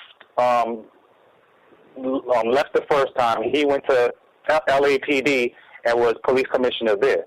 So he's basically going to send NYPD to his old police department to be his old police department to be retrained. And that's where Christopher Dorner was. He was killing all the cops, saying that they was racist. You remember him? Christopher Dorner. He was going after all the police in LA, saying they were racist and they were harassing, beating up black kids and all sorts of things. So why Bill Bratton would send NYPD police officers over there to be retrained by a racist police department just shows you that nothing's going to change. They're just playing games with us. So all you gotta do is do Google searches and look things up and then put the pieces together. Bill Bratton, he was racist. Accused of being racist by a lot of black people, even Al Sharpton. Them two used to go back and forth while Bill Bratton was police commissioner before. Then he went to LAPD. He was police commissioner there. A black officer, Christopher Dorner, said, "Hey, this is a racist police department. I'm going to kill these people," because he was in the military and he was going after real terrorists on the battlefield, fighting for America and all that. Comes back home to find out that he's employed by a racist police department. He got mad and started killing them because I guess in his mind, he realized this is the only way to deal with white supremacists. You can't argue with them. You can't debate with them, because he actually went to his supervisor, his superior, and said, "Hey, we was making a stop, and my fellow officer assaulted a person that we were arresting." And they basically ignored him or tried to penalize him or did something to him. It's been a while since I read the article. But anyway. He lost his job behind it, yes. Okay, he lost his job, and what did he do? He said, "Hey, this is the enemy, this is the enemy, and I'm going to handle the enemy the way I did when they sent me overseas to handle that enemy overseas." And that's what he did. So it's a racist police department, according to Christopher Dorner, and all the videos that you see of black people being stopped and searched and falsely arrested. It's all over YouTube. That LAPD is the same as NYPD, and Bill Bratton wants to send them over there to be retrained. So you just see it's a scam, and that's just how white supremacy works. It's just confusion that they're going to change things, and you just keep waiting for it. Black people just keep waiting and waiting and waiting. And I could become an old man, old and gray, and nothing's going to change. You see, so it's just going to be more of the same. They're going to be retrained, and they're going to come back and just be more secretive and sneaky and covert about it. So yeah, that's my assumption also, that they're going to be, to be able to do it better versus to stop doing things that are unconstitutional and downright illegal. You got it. That's how they work. They just drag it out. There's going to be a lengthy investigation, and then in a year when everything dies down, they're just going to roll them right back out there and doing more, and they're going to have more excuses on why they should target black guys. There's going to be a robbery here or there, and they're going to ask some woman, hey, would you like to see more police protection? And she's going to say, yes, we need more police, and then they're going to wonder why they get more tickets on their cars in the morning, why their sons and husbands are being stopped and searched. And they're going to say, well, you asked for more police protection, right? Well, we're protecting you. So they get the victims to ask for more victimization without knowing it. And that's just how they are. They're skilled manipulators and deceivers. And they're always going to be like that. And anybody who thinks that anything's going to change by retraining or bringing in a new police commissioner or a new mayor or a new anybody, they just don't know how this thing works. We could get it done. We could get it done in my lifetime, huh? I'm sorry. Yeah, it seems that the people in charge that are really in charge behind the scenes that are doing this, flopping bread and back and forth between coasts, they are the ones that are making the decisions anyway. They can put anybody else in front. And even if Bratton had been sincere when he got blasted with all those tweets about all the horrible things that had happened with his NYPD, you think he would have stood up and said, whoa, let's do something, try to put a stop to it. But what he did, he just missed the whole thing. Like it was a joke. Yeah. I mean, when I look at that man, I could just tell he's no different than he was when he was mayor the first time, and it's going to be more the same. They're just going to drag things out and wear people down because they know everybody's struggling to pay their bills, everyone's struggling to survive, and no one's attention can stay on it. And when people's attention starts to drift to something else, football, sports, whatever it is, they're just going to continue what they've been doing, and nothing's really going to change if we leave it up to them. Right on. Thank you for the questions. Thank you. I'll see if we can nab the next caller, just for folks who, if you don't keep up with news or if you're not close to the NYC area, they had a campaign earlier this year. It was supposed to be a public relations campaign on Twitter where they were going to tweet my NYPD and have all these great photos of wonderful community policing and officers going out and doing great things and helping citizens. And it just ended up being a barrage of photos of police being total barbarians and terrorizing people and smacking people down and the whole. That's just ended up being a total fiasco. In my opinion, it was accurate. That's what's supposed to happen. And they didn't even do anything to accurately address it. But that happened. It was sometime earlier this year, but it did get quite a bit of attention. The person who dialed in last four digits, 0889. 0889. Did you have a question for NYC Resistance? Yes, I do. I was wondering, have you seen the same, like in the Garner case? Now, I've been looking at these cases for years, and I remember, I think Gus had pointed out a while ago that a black person is murdered in this country, worldwide, every 36 hours by law enforcement, I believe. And have you noticed the same pattern that I have? Like in the Garner case, what they do, and this happens in every city, when a black person is murdered by the police, they let that agency do the investigation. And then that agency says, oh, we didn't see nothing wrong when the internal affairs. Then they kick it up to the state, like the New York State Police. They do their investigation, and they say, well, we didn't see nothing wrong. And then they kick it up to the FBI. The FBI says the same thing. Well, we don't see any wrongdoing. I have never seen a case in all these cases in all these years where one agency has overturned another one. I think not only are the city and New York City police departments are corrupt, I think they all are. They're all just as racist. They're not going to do anything to get justice for black people. I was wondering, have you seen that same pattern? Have you noticed that? Yeah, absolutely. People are not going to punish themselves. These cops are doing exactly what they're supposed to do. They're here to hurt and harm and make black and brown people's lives impossible. Yeah, some white people may get caught in the net occasionally, but primarily it's us they're targeting, and they're never going to punish the cops for hurting black people. They're always going to investigate themselves and say, our investigation has found that the cop did nothing wrong. He was totally within his rights to do whatever he did. He feared for his life. Right? And same old song and dance over and over again into infinitum. It's just going to go on and on and on, and that's just how they do. And I mean, the problem here is that we fail to see the pattern, and we think that every time a black person gets murdered by a cop, that's going to be the last one. No, I mean by next month there's going to be another one. You know what I mean? There was just a footage of a lady getting her face punched in on the side of the highway. You know, and it's not just cops; it's just regular people opening their front door, shooting somebody with a shotgun. Cops showing a black guy having a car accident. Cop shows up.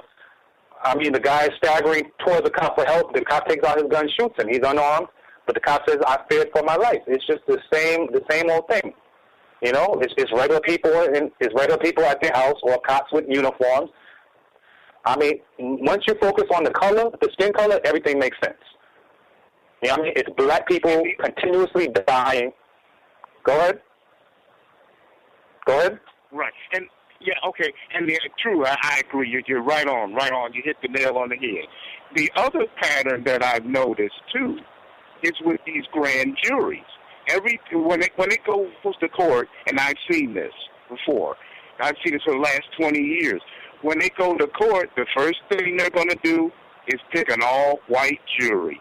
And then they're going to come in and they might throw a few black people, might throw one black or an Asian.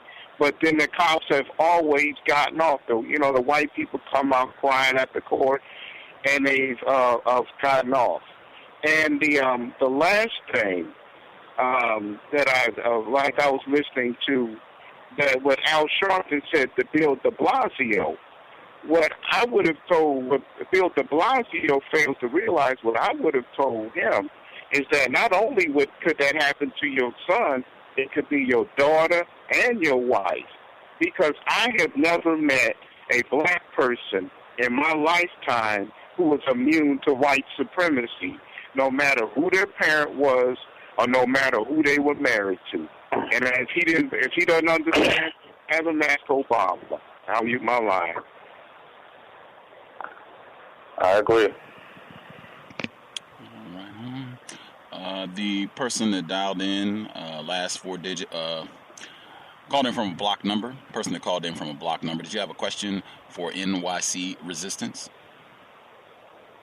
Greetings, can I be heard? Yes, sir. Greetings, Gus, Justice, and the callers, too. Thank you for coming on the program. This question is for the guest. Have you seen a documentary called Park Avenue? Park Avenue? Yeah. I haven't. Oh, I want you to check it out whenever you get a chance. It says, there's a little info on it. It says the widening gap between rich and poor is nowhere clearer than on New York's Park Avenue, home to America's highest concentration of billionaires. And my question, my question is that, like, okay, it's the highest concentration of billionaires. Do you think that might have something to do with the aggressive nature of the police? I'm just wondering, what's your thoughts on that? I mean, well, in Park Avenue in Manhattan, you have a lot of millionaires and possibly billionaires moving in over there. And and the NYPD pretty much protects the rich. You know, you have Wall Street over there, and a lot of tourist attractions and things like that. So, yeah, they move over there for protection. I mean, black people are not welcome in Manhattan. I was just watching a video earlier of a young lady who got who was asked for ID and then shoved in the back by a cop, and then she and her brother were immediately arrested, I believe on 482nd Street. And I said, I have to make a compilation of this because I have a whole bunch of videos of black people being arrested all over 42nd Street and in the Times Square area. Black people are not welcome in Manhattan. And when I say things like that, people say, oh, come on, I go to Manhattan all the time. But I got to put the footage up there. You see what I'm saying? Because I have the clear footage that shows that black people are not welcome over there. Why? Because you have a lot of European millionaires and billionaires who believe that black people are unsightly. They know what they do to them on a daily basis. And when they see a black person, they don't expect you to be able to afford to be in an area like Manhattan around all these millionaires because they know what they do to you on a daily basis, and they don't expect you to have any money. It's just like when you're driving around in a nice car, they automatically assume that you have guns or drugs in your car because they're like, with all this oppression and all this misery we put on you, how the hell could you afford that? They just can't believe that a black person could afford anything nice. If you go into a Barney's department store in Manhattan and you buy a $300 belt, they say, hey, that credit card must be stolen. How can you afford that with all the hell we put on you every day? You see? So rich Europeans tend to move to places where they feel protected. And they could be separate from black people because they separate us now through money, through what we could afford. That's the new way they segregate us. They don't put signs up. They just make things expensive to keep the black people away. I got two quick questions. One, I keep hearing conflicting reports. Did Mr. Garner, did he have cigarettes or he didn't? Because some reports I hear that they didn't find any cigarettes, and then what do you think? Well, it doesn't matter the reports that they put out. It's the video is right there. You have Eric Garner at first surrounded by with two European cops or white people. White officers trying to accusing him of some loose cigarette. You have a crowd of people saying that he just broke up a fight. Those are the witnesses. Those are the people that NYPD is supposed to be there to protect and serve. They're around the cops saying, hey, he didn't do anything wrong. He just broke up a fight. We don't see anybody who Eric Garner sold a cigarette to. There's nobody handcuffed sitting on the curb. There's no one else. Eric Garner would have had to sell a cigarette to somebody else. There's nobody there. Just Eric Garner being surrounded by police officers and a crowd of people, a crowd of citizens that are supposed to be protected, are supposed to be innocent, saying that he did nothing wrong. Leave him alone. The whole community's out there saying that he did nothing wrong. He's not a criminal. And you see what happened next. He said, every day y'all bother me. This ends today. Shortly after that, some more cops show up. They grab him by the neck. They choke him out. He's gasping for air, saying he can't breathe, and then he's dead. The young man that recorded him, as a matter of fact, he was arrested today for having a gun. That's why I say a lot of people that film the cops, don't make yourself public. Don't put your name out there. Don't do this for recognition. Don't do this for notoriety or fame or anything like that. It's a criminal organization that will come after you. He just got arrested for having a gun, saying that some undercover cops who were probably following him spotted him with a 17-year-old girl. When he noticed the cops, he gave the girl he was with an unloaded firearm, and they arrested him. This is the young man that filmed Eric Garner being choked to death. So you see what happens to you when you film the police and they know who you are. You disappear. Gus, can I ask another quick one? Sure. I seen on your site you have some stuff about the RFID chip. Is that something that you're interested in, and how do you see that whole technology playing out?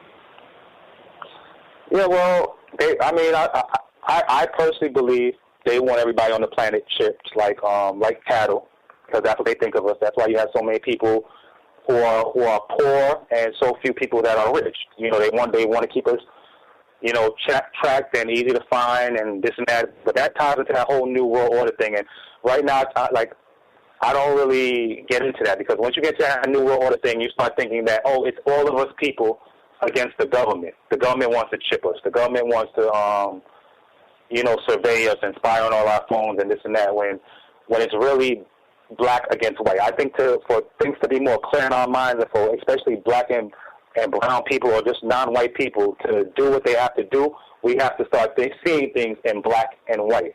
Because when I go to Manhattan, I don't see the same things that I see in black neighborhoods. I don't see a lot of vacant apartment buildings where they have $6,000 rent in Manhattan, $10,000 a month rent. I don't see any stores closing in Manhattan. Even though they say we're in a recession and times are hard and we're all struggling the same, when I go to the neighborhoods, I don't see stores closing, out of business, a bunch of white people strewn all over the sidewalk, you know, in the same condition that black people are. So we can't really get into that whole RFID chip and New World Order thing. You know, if you want to live under white people, then whatever they want to give you, you got to take it. That's why I'm saying we should separate, because if you live under their system, then you're going to have to take their RFID chip. You're going to have to get a tracking system in your car. You're going to have to take all their vaccines. You're going to have to let them fire over your head and spray you with chemtrails. Like, have to eat their genetically engineered food. You're going to have your life shortened. You know what I mean? That's living under their system. That's why I said the only solution is not to join with any New World Order type of stuff and RFID chip, because whatever they want to come up with, and they say, hey, it's for the betterment of all mankind and this was going to make life better on the planet, we got to do it. I think we should totally separate from them and live as we're supposed to live in nature. You know what I mean? And under universal laws, under justice. It's just simple, because they have their ideologies and we have ours. We're totally different people, even though we're the same. But we're biochemically different, and the proof of that, the evidence of that, is that they're white, so-called white, and we're black. We look different, just like a yellow apple or a red apple. You know, they're both apples, but they're different skin and they taste different. You know, and black and white people tend to act different. You know, black people, if a black person commits a crime, if they rob somebody, they say, all right, give me your money, and I won't hurt you. If a white person kills you and chops you up, they'll leave the wallet in your pocket because they did it because they like to do it. I'm not saying all white people, but if I had to ask you who did what, you say, okay, the black person, he robbed the convenience store and left the man alive. If I said, okay, somebody got chopped up, but all the money was right there, and there was a pig's mask on him, who did that, a black person or a white person? You say a white person did that because they do sick stuff like that out of fun. You get what I'm saying? Yes, sir. I hope you come back with that RFID chip, with that RFID stuff. So, you know, that's under their New World Order and the system that they want to put in. They want to control everybody. They see everybody as slaves, and when they have property, they want to label it. They want to put a tag on it. They want to put a barcode on it. They want to control it. They want to control their reality in totality. So that's what that whole RFID chip is about. I don't want to go too much off topic with that, but hope I answer your question. Yes, sir. You answered it pretty good. I just hope you come back on the program, and so we can hear some more of your perspective, you know, being in New York and all. So thank you for answering my questions. Okay, thank you. Right on. The person that dialed in, last four digits, 2456. 2456, did you have a question for NYC Resistance? Yes, I had a question. Peace to everybody on the line. I wanted to ask a question. Did he think that all Caucasians or Europeans or white people are at least racist suspects when it comes down to, you know, if they're not all racist, do you think that they're racist suspects? Oh, absolutely. You have to be suspicious if you're a black or a brown person or non-white. You have to be suspicious of any white person you come in contact with. How else are you going to find out whether they're racist or not? You have to learn about them, see what they're into, see what they do, see what they've done. That's the only way you're going to find out whether they're racist or not, based on what they've done in the past, not on what they're telling you at the moment or what they're telling you they're going to do in the future, but based on what they've done in the past. So you have to get a history on anybody. It's like if you get arrested right away, they bring you to the precinct and they want to find out your history. Do you have a criminal record? You know, like what are you likely to do in the future? You see what I'm saying? And that's how they judge, you know, whether you get released, you get a fine, or you got to stay in jail. So anytime you come in contact with a white person, yeah, you have to suspect them of being a white supremacist, someone who might be trying to hurt you, but they're not going to outwardly say they want to hurt you. They're going to try to befriend you. As soon as they see you, they're going to smile as soon as they see you, because, you know, they know that black people like to be smiled at by white people, and you're going to get comfortable and drop your defenses and let them have their way with you. But you got to try to resist that and find out what this person is really about and what have they done.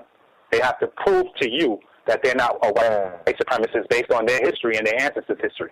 They have a history of hurting you and being brutal, violent, and wicked. So you have no reason to trust any white person. And I don't care if they say that was a long time ago, that was my granddaddy or that was my daddy. No, he might have taught you something. I'm suspicious of you too.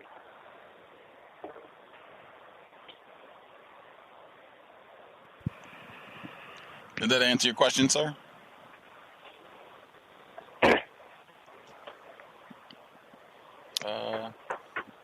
Not hearing you. I'm assuming that answered your question, 2456. Yes, that answered my question. Can you hear me now? Oh, okay. Yes, sir. All righty. Appreciate it. I think we had everybody who dialed in who had a hand up, I believe. I did want to rewind. I guess this was one of your earlier responses. Bill de Blasio, current mayor of New York, you said that he was running last year for the office, and I think a prominent part of his campaign was, hey, I married a black female. Hey, I married a black female, and I have biracial children, quote unquote. That was even why when Al Sharpton, he made his comment saying that your son Dante de Blasio, if he was not the son of the mayor, he also could be a candidate for getting choked. And you had all of these white people, reporters and what have you saying, oh my God, that is disgraceful, and how could you say such a thing, and I'm outraged.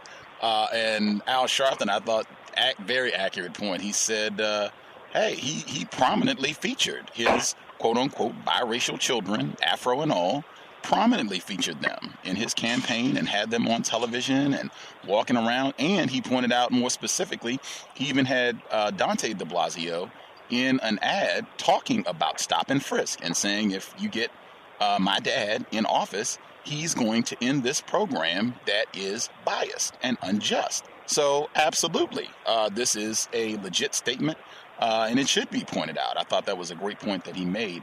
When you were giving your response, you said that initially, when he was running, you thought, oh, this white guy's married to a black female.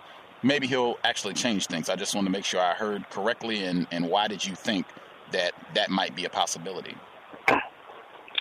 For the very reason that Bill de Blasio has a black son, he would be able to relate to what black men and the youth are going through here in New York City. And that would give him the incentive to stop what the NYPD does when they target men of color. So I did think that out of all the other candidates, he'd be the best pick because he has a black teenage son. He'd have that incentive to change things. And basically, I see that it's just more of the same. His son is probably getting taken back and front, to and from school by security guards or bodyguards or whatever. Never has to. I mean, he has a big afro that he's easily identified by NYPD cops. Hey, that's Bill de Blasio's son. And I see that once Bill de Blasio picked Bill Bratton as his new police commissioner, he has no intention of changing any policies within the NYPD. It's just going to be more the same. When Eric Garner got choked to death, he got on the plane and went right to Italy. He did nothing. It's just, same thing with Obama. That whole Stop and Frisk thing was going on. Obama came to New York City. He congratulated Raymond Kelly, said the NYPD is doing a wonderful job, shook their hands and everything like that. The only time you hear from President Barack Obama, is when it has something to do with the Mexican kids being taken into the country, or gay basketball players or football players being raped. That's the only time you hear from Barack Obama. If it has to do with immigrants coming into the country or homosexual black men. That's the only time you hear from him.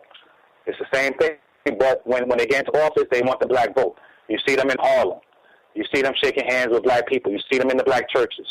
You see them there for the vote. Once they get in, you would think that Bill de Blasio, who became mayor, talking about, pre-K. Like that's all he talks about now. We wanted to get you pre-K. That way, you have no excuse for going to work and leaving your kids at pre-K to have a middle-aged, a white teacher teach your kids all day. Teach your kids about how great America is. You see that? Like, they're just making it more easier for the family to be no one home, everybody working. You can't let the woman raise the kids, because that's not a job. A real career is working in the office, answering the phone for a European. raising your kids, that's not a job anymore. All the black women, they want a career. So he's going to make sure there's pre-K so you can leave your kids somewhere. And, when they grow up, the kid doesn't recognize you, doesn't respect you. He's homosexual because he's taught that it's okay, it's a choice, and all those other things. They teach your kid whatever they want to teach you. Teach your kid, and you have no say on what goes into his head or her head. So, Bill de Blasio, he's all about pre-K. He could care less about Stop and Frisk now in the shows. It's apparent to everybody. It's all about pre-K and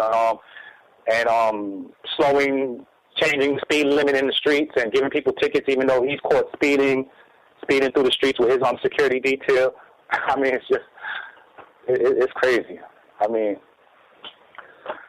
Go ahead. Sorry. No worries. That's not a worry.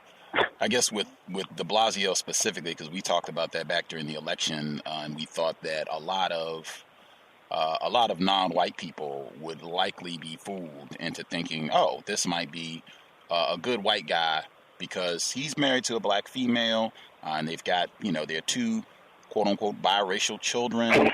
This guy, as you said, hey, he can relate. He understands. He lives. He's got black people in his house.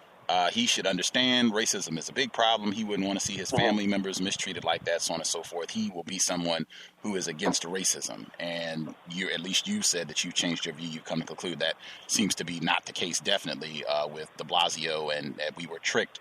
I've come to the conclusion that white people who engage in any form of sexual intercourse, sexual activity with non-white people, that is a major act of racism, partly for that very reason that it promotes confusion amongst non-white people, and they're thinking, oh, this is a good white person he's willing to have sex with, and even in this case marry and produce children with a non-white person. And the other part of that I always get to, I've seen that same pattern consistently where you have a white person, male or white person, male or female, where they have a non-white child, they produce a child with a non-white person, and they do not fight against racism. They don't even talk to their non-white offspring about racism, knowing that their children are going to be terrorized. Do you think that white people having sexual intercourse with a non-white person, do you think that represents some possibility that might be a good white person or a white person that's not racist? Well, I never thought about that until now, but you make a valid point, because Bill de Blasio being married to a black woman and having two biracial children, we can see by his actions that he's no longer, now that he's been elected mayor, he no longer has the same vigor and the same interest in Stop and Frisk that he did when he was running. He was doing all sorts of interviews, all sorts of debates, and constantly bringing that up. He was not really talking about pre-K or traffic safety in the street. He was basically talking about Stop and Frisk. And that's why I thought that he was the most eligible candidate who would resolve things. But once he elected Bill Bratton, I just realized it'd be more the same. So now I can conclude that, yeah, he might have used that black woman and reared these children or had these children to put himself in a position where he could be in political favor in the future, and he's using that now. It's just like white people going to Africa and adopting black children. Once they raise these children, we don't know how these black children are going to be used. They go to Africa, get a little black child, raise him to neutralize him, that there is no racism, and then for all you know, they could send them right back to Africa and put them in some sort of political office where they're serving white people, but in a black body. It's just a theory. Theoretically, that could be the case. It's just like Barack Obama. He was raised by his white mother. Now he's in office, hasn't done anything for black people, hasn't done anything for me. Like a lot of people, they still support him, but if you ask them, what has he done for you, they can't answer the question. So, I believe this whole, some people use it strategically. Some people, black and white, they might get together out of love. I'm not saying every white person that gets with a black person is doing it for some nefarious or strategic reason, but some are. Context of white supremacy again. NYC Resistance. And just for folks who are listening in, again, I always say I'm not an expert on racism, just my views from my study and what have you. You can study it, come to your own conclusions. But with that sex thing specifically, that is one I have come to a conclusion a long time ago on, that anytime a white person is engaged in any sort of sexual activity with a non-white person, that is a major act of racism. Doesn't matter whether the white person and the non-white person, whether they're in love and we've been together 50 years and blah, blah, blah. All that is irrelevant. Under the system of white supremacy, it should not ever, ever, ever, ever happen. It is a white person who is in a more powerful position exploiting a non-white person who is weak, vulnerable, impotent, and in a position of subjugation. And it should not happen ever, ever, ever, ever. Major act of racism. I definitely wanted to bring up I do think you got another caller. Give me 1 second, other caller. I did definitely want to bring up the cannabis issue, because that has been something that's talked about. I know you had mentioned that in Colorado State it's been legalized. I'm in Washington State, where it also has been legalized. I saw a report in the last 10 days where I believe in Brooklyn specifically, and this was important too because this is not a whole citywide thing, a whole statewide. It was just in Brooklyn. The district attorney said that they were not prosecuting any more low-level cannabis arrests. They weren't doing it. They even brought in directly racism, that a disproportionate number of black people, non-white people in total, get sucked into this, and that exactly what we've been talking about. That's how you end up having all these black people with criminal records and in prison and what have you. And they said they're not doing it. Now, they spoke with the police department, and they said that they are not changing their policing tactics because then it would not be uniform. They said that they could not have officers who are in Brooklyn say, well, okay, we're not going to arrest anyone for cannabis possession or consumption in public or whatever else, and then everyone outside of Brooklyn, the officers are, yes, you're going to be arrested and blah, blah, blah. So the officers said they're not changing their conduct, even though the district attorney said we're not prosecuting.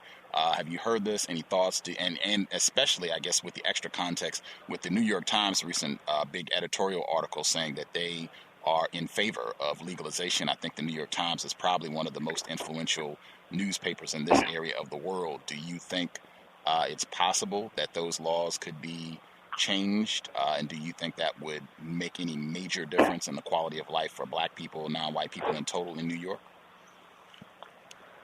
Well, I mean, by me saying that make a big difference in the quality of our lives is like saying that every black person smokes weed. A lot of black people aren't interested in smoking weed. They act like they're doing us a favor by saying, okay, we're not gonna drag you up to jail and have you spend the night in jail for having $5 worth of weed, a nickel bag of weed. They're not doing us any favors because in all the states where it's predominantly white people, it's legal. They have their weed dispensaries. You got white people behind counters getting rich, selling weed with jars of weed, and white people picking out which weed they want to smoke and licking their blunts, and the cops out there just making sure they get home safe. Here in the Bronx and Brooklyn and Queens and wherever you find black people, it's black kids being patted down and searched for marijuana or what have you. We're the ones being targeted, so we're the ones more likely to be found with a bag of weed, not because we have more weed than white people. More white people smoke marijuana than black people, and they have the bulk of it. They have the purest form of marijuana, but they don't get targeted. So they're not doing me any big favor, or any black person any big favor by saying we're not going to have you spend the night in jail if we find weed on you. It should be legal. If this is the United States of America, then all the laws should be the same all throughout the country. Why are there different laws from state to state if the whole country is supposed to be united? It makes no sense. It just shows that they're targeting us, from state to state. Wherever there's black people, we're going to have those laws for them, and then we're going to have different laws for white people. That way we can continually say that black people are the criminals. They make up the majority of people incarcerated. Why? Because the laws are different from state to state according to which racial groups are predominantly in each state. That's just how it is. So like that whole weed thing and making it legal or whatever, they already said that they're going to make it legal in New Jersey. I think they just passed a law in New Jersey saying that New Jerseyans could have marijuana but in liquid form to help them with their cancer and illnesses and and this and that. But it's not going to improve the quality of our life because we the quality of our life never improves, no matter how much they say that they're going to change this and change that and revamp this and redo that and retrain. It never changes because they just do things in secret, or they give you a little and then they take a lot. You know, they just use that give and take strategy. They give you a little something and then they come back and take something else. So that's just how they work. These are strategies, and everything they do is for a reason. Everything they do is well thought out in a think tank, and they say we're going to roll out this, get everybody all excited. Hey, we're going to be able to smoke weed. We don't got to worry about getting arrested. Everybody's dancing in the streets. I mean, the people that do smoke weed are excited about this, and then they come back and they do something else. And then, you know, now everybody's smoking these bongs and what have you, or it'll just be something else that they make illegal. You know, they let up on one thing and then they come after you for speeding or jaywalking or something else. So they just go from one thing to another. So you really can't focus on them making your life any better, because as they're making one area better, they're making something else 10 times as worse. And that's just how they work. Right on. Get the other caller. Folks want to investigate. I know we do have a significant New York listening audience. It was District Attorney Kenneth Thompson. This was just last month, a couple weeks ago, very recent, where he said that they were not going to prosecute any more low-level marijuana possessions. And Commissioner Bratton, friend of black people, said that they are not changing their policy at all. They are moving forward, standard operating procedure as usual. The person that dialed in last four digits, 1184. 1184, did you have a question for NYC Resistance? Yes. You're a little low. Speak up. All right, I'm trying to find one. All right, greetings, everybody. I had a question for you. When you do some of your videotaping, do you ever get any negative responses from the people that you are trying to serve with this purpose? The people who I record during an interaction with the police, do I get any negative responses from them when I record the interaction between? Huh? Go ahead. Yeah, or like people on the street, so to speak. Okay, like say a NYPD cop stopped a young man, right? And I filmed that encounter, right? And then the cop leaves, and I go up to that young man. Do I get any negative response from that person that I have filmed? Yeah, or the people that may be standing by, like that, you know, like that. Like you're making that how here, you know, that type of attitude. A little louder. You can talk louder. Okay, like when people say, like, you making it hot out here, you ever get any that type of attitude? Am I making it hot out there? Yeah, do people take the attitude that you're making it hot for them sometimes? You know, do you get a negative response from people sometimes that even though you're trying to serve them, you know, their mentality doesn't appreciate? Okay, most of the people, like when I film them during an encounter with the NYPD, and I approach them after the cop has left, the majority of the time they are grateful, they're happy, they're overjoyed that someone took the time to film them to make sure that that encounter was recorded. They're very thankful. Most of the time they give me interviews. Sometimes, I mean, very rarely do they say they don't want to be recorded, but they're almost always grateful. I've never had someone say, "Why did you record me while I was getting my rights violated?" I've never had that happen. Are you there, sir? All right, can I ask you another quick? Yes, can I ask you another quick question? Hello, can you hear me? I believe so. Yep, I'm here. I'm here, sir. In terms of the music, the rap culture and stuff like that, do you think a lot of these brothers that's making this rap music and stuff like that, do you think they are aware of the white supremacy system that in a lot of ways like the stuff that they're putting out is kind of like supporting it? I believe some are aware of it, but they're getting paid to put out music like that.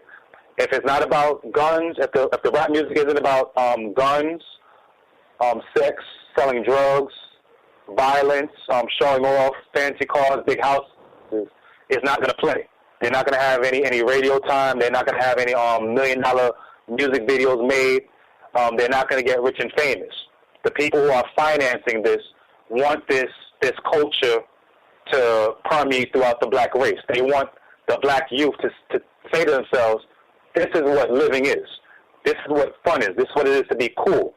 I have to have expensive clothes. I have to have $200 sneakers. I have to have a car with rims on it. This is what it is to be a human being, which is all wrong, which just leads to destruction.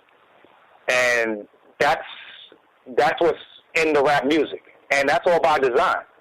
You see, like, whoever controls the music industry, and I'm sure it's not a black person, I'm pretty sure it's a European or a white person, that's what they want in the music, because they know whatever is in the music, that's what the children are going to be listening to. That's what they're going to want to do.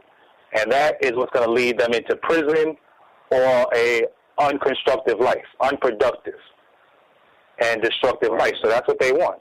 But the rappers know if they rap about anything positive, anything uplifting, anything about uplifting our people, they're not going to get any radio time. They're not going to get rich, and they're not going to get famous, and they're not going to get where they want to be. So it has to be about rap. It has to be about those things that I mentioned before. And I'm wondering, like, who's going to lead them? You know what I'm saying? Because these brothers are the ones that's going forward as the next generation, so to speak. You know what I mean? It's like, who is reaching? They have nobody that's, like, leading them except that, what we just talked about. And that's a big problem. You have the internet. You have your KRS-Ones. You have your Immortal Techniques, people that are like hip-hop. You know, there's hip-hop and there's rap. But when you have hip-hop, those are people that rap about conscious things, uplifting things. And when people come across, people who are saying, with conscious music, people have to share. They have to get into it. They have to make sure it spreads so that they can compete with the mainstream, music industry that only wants to promote decadence and filth and this destructive lifestyle of selling drugs and killing people that look like you. You see, so people have to get into alternative music and promoting people and buying their things on iTunes or wherever they're selling it, and not necessarily buy everything that's on MTV and establishment produced music. We got to turn it away from that because it's all the same stuff. It has the same common thread, with the decadence and destructive lifestyle of black people. So we got to promote those conscious ones who aren't always as well funded as the ones who are backed by, the mainstream music industry or whatever you call it. And we just got to support the people that are promoting positivity through their music. It's up to us. It has to spread. Right. I hear you, brother. I was just saying, the platform seems to have dwindled so badly at this point. I'm looking for something to happen because it's not happening. You know what I'm saying? I mean, even doing what I'm doing, Yep. I'm here. You doing something good? I'm listening. Even me doing what I'm doing, when I put a video on my channel, I'm dependent on people to share the video, because when one person shares it, someone else shares it, and that's how it goes viral. That's how the information spreads. So people who are doing positive rap music or positive hip hop, they depend on the listeners to share the music, so they get out. They get known until they reach people who are receptive to that information, because now everybody's receptive to it. There's people that watch my videos and they're uninterested in it. They just want to play video games or go to the club or go to church. God is going to save us from. We don't got to do anything. God's going to save us. You just got to reach the people that are like yourself, who are really concerned with where this rap music is going, and you want to change to it. But if it doesn't reach you, you ain't going to know it exists. So people have to share regardless of who they offend. Even if you got white friends on your Facebook page that you work with, you got coworkers, you got neighbors and this and that. If it's the truth, share it. Spread it. Don't disassociate yourself with anything that's true, because that's how lies and deception just overwhelm everything and take everything over. We're fighting against lies. We're fighting against deception. We're fighting against propaganda. We're fighting against smear campaigns. We're fighting against a lot, and they control everything. They control the media. They control the radio. They control the newspaper, and it's never nothing good. If it got to do about black people, it's never nothing. Well, 95% of it is negative, always. They're going to throw a little pinch of something positive to make it look like they're fair, but they're not. You know, it's like when you watch commercials and television, they always got that one little black person in it. Because black people, we don't count. We don't say, hey, why is there only one black person in all the commercials? One black person in all the movies? One black person in all the shows? Just these little tokens that they throw places to make it look like everything's racially diverse. We need to count. It needs to be equal. If it's an equal system, everything should be equal. It should be 5 black people, 5 white people. That's at least me. I count. You know, I want everything equal. And whatever they got, we should have it. You know, and if it's not the same, then it's unfair. It's unjust to me. I want to see everything the same. Right. I feel your passion right here. You're right. Yeah. You got to stand up for the truth. All right, I appreciate that. All right, take care.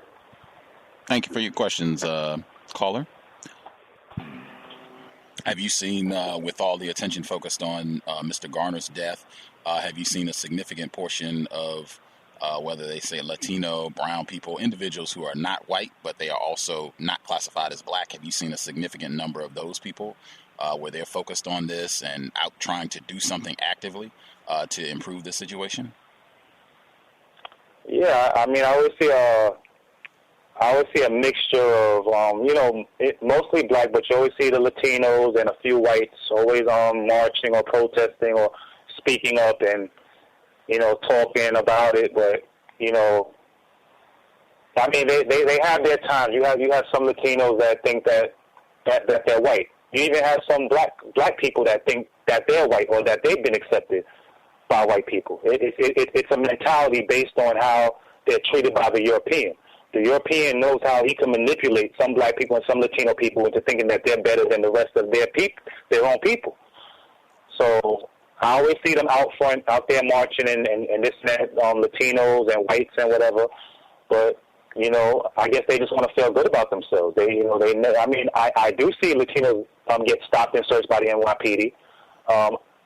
I see that they're a target as well as blacks, and I posted up on my channel. I mean, I'm fair about everything that I record. If I saw a white person get stopped and frisked, I would record and put it on the channel.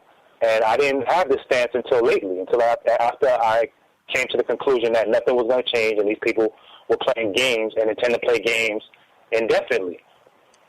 So, yeah, I mean, that's just how it is. And, everybody, I mean, there was a march the other day. I mean, I seen homosexuals inside the march, gay pride in there, Latinos in there, immigration in there, Palestinians in there. I mean, anytime black people start marching, there's always somebody trying to jump on the bandwagon, trying to use our momentum to achieve what they want. So, I mean, it's always going to be like that. Black people, they need to learn how to work independently and without the help of others. So when they make gains, it could be their gains. They don't take 2 steps forward and then 3 steps back. And that's just how it goes.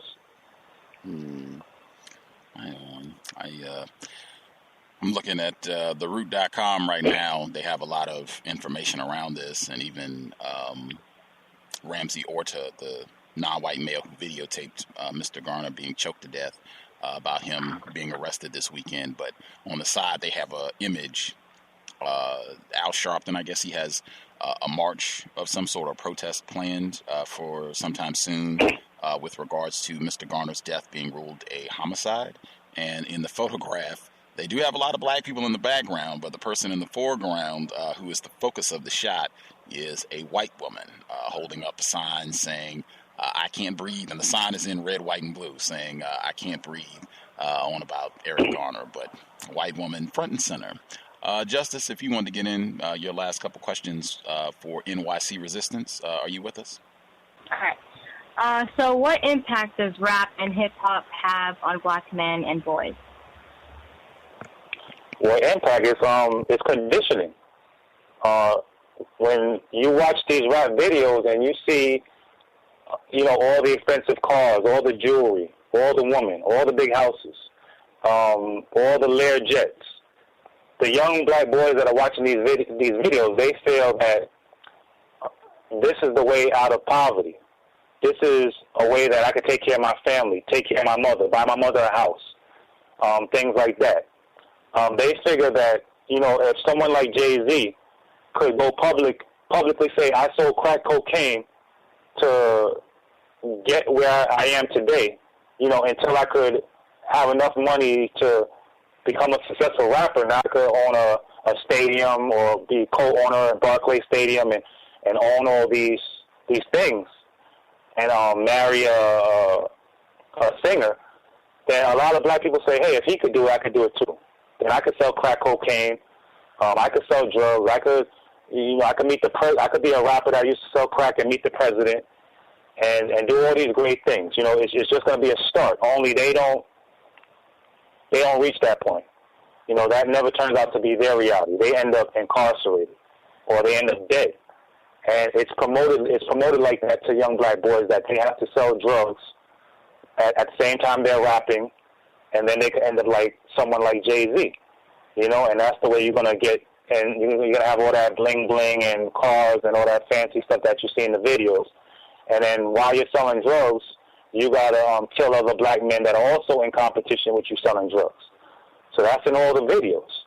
And that's what they're walking down the street listening to. That's what they're walking down their head, bopping their head to. When them little kids got those $400 Beats headphones on, that's what they're listening to. I got to kill my brother if I want to get these sneakers. I got to kill my brother if I want to get this rap deal. When I put this rap music out, it has to be a reality. I need a criminal record if I'm going to be a successful rapper. So that's the culture. Whatever these kids listen to on a daily basis becomes who they are. It becomes their life. You see what I'm saying? If they had a bunch of television shows about black doctors, and then the black doctor at the end of the night could go to a club and be surrounded by a beautiful woman and have a Lamborghini or Bugatti or all these expensive cars, maybe black kids would want to be doctors if we could see their life outside of the emergency room or the operating room. You see what I'm saying? But you see so few doctors, you never see their life outside the hospital. But these rappers, we get to see their life. Even though they're rapping about the music, when we see the videos, we see everything that they have. And who doesn't want that life? Who doesn't want to live good? You see? So that's how it's promoted to us. That's why it's something that's so sought after by young black men. So the music has a lot to do with it, if not almost everything to do with it. You see, because it wasn't like that back in the day when we had conscious rappers like KRS-One and Tupac and people like that. We don't have rappers like that talking about the system, talking about corrupt police and white supremacy and African pride. We don't got that no more. What we got is drugs and riding dirty with machine guns and killing other N-words. That's all we got on the radio. And a whole lot of sex. And a whole bunch of women. And women ain't nothing but bees and hoes. That's it. And women can't be trusted. They not loyal. That's all we got on the radio. So these kids are growing up with that, and they're wondering why these kids are so ruthless, why these kids are so cold. You know what I mean? Because nobody put a stop to it when this rap music was becoming the way it was coming. When everybody started selling out to these corporations and these Europeans that wanted black people to think like this and look like this and dress like this. You see? All our role models got their pants hanging off their butt, and they wonder why these little kids are walking around looking the same way. It's like a mystery why these kids are acting like this and want to fight, and will do anything to make a video go viral, beat somebody up and put it online. You see what I'm saying? Because their role model is beating somebody up in the video, has a gun in the video, is being violent in the video. They'll do anything to go get on WorldStarHipHop.com because WorldStar, I'm not plugging that place, but it's just a site where there's a whole bunch of trash on it and violence and decadence, and it's where all the kids go to see the latest video, and it's nothing good. So the rap music and that is driving the culture right now. It's been totally hijacked by people that don't want to see the black race prosper, and they're using that type of music and that type of lifestyle to brainwash us into thinking that things that aren't important is important, like materialism, and not to think about your family or your children, and to think about, just having things, just material things are what's most important when they're not. They're only temporary. As soon as you buy it, a week later, you don't want it no more, or you just have it sitting there in your closet. You see, we become a material people that we're just interested in things and pieces of paper with slave owners' faces on it. That's all black people are into today. Like, you know, the majority of them, not conscious people who are awake like myself and others. Justice, you still with Yes. us? Sorry, yes, sorry, I got my button. Okay. What do you mean when you say gangster in the term gangster rap? Well, gangster rap is anyone who promotes selling drugs and killing to sell drugs. Anyone who's quick to violence. Anyone who's not peaceful. A group of people working as a collective to do violence or to engage in criminality. Those are gangsters. You know, the original gangsters were like Italian mobsters. That's why, like, when you watch something like MTV Cribs, you see that poster of Al Capone or Scarface. Scarface inside of all those rappers' house. You know that poster holding machine gun because everybody idolizes him. He's the gangster. So that's what I mean by gangster. Somebody that is ready to engage in criminality or violence and kill people that look like themselves.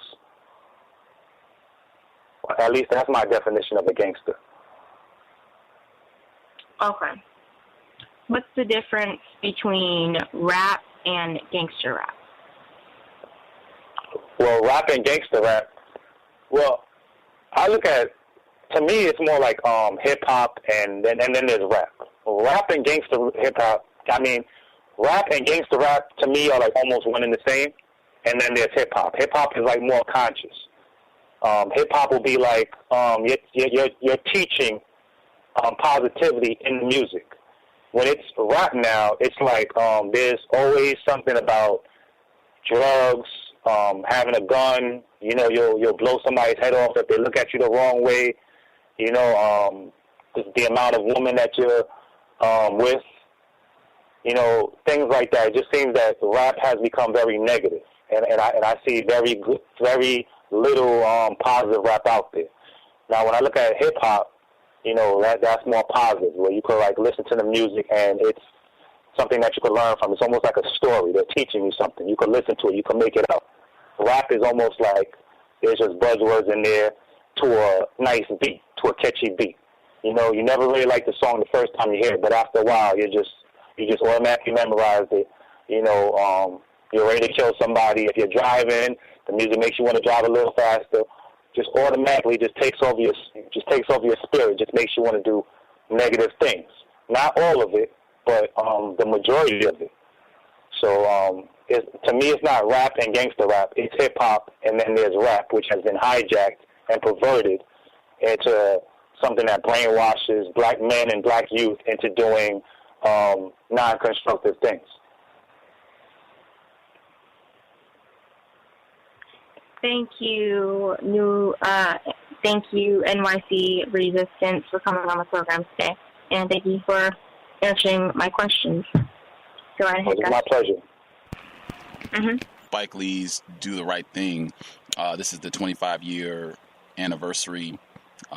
He recently did like a small video on YouTube where he kind of juxtaposed Radio Raheem being choked to death by the police at the conclusion of that film with what happened with Eric Garner and talking about how these same things, even he was doing talks about the 25-year anniversary, and it was right around the same time that this incident happened. So he was talking about that and how things really have not changed. It's just insert new name in terms of this happening to black people. Since you grew up New York native, I assume you've seen the film. Do you have any reflections on the film, since a lot of people are talking about it right now? It's been a while since I've seen that film, but I have seen the meme where they made that comparison, like in like a split screen, where Radio Raheem was being choked and Eric Garner was being choked. I mean, it just goes to show that nothing's really changing. The more things change, the more they remain the same. It's the same thing. He depicted that in his movie because it happened to a lot of black men back then, and today and now in 2014, it's still happening to black men.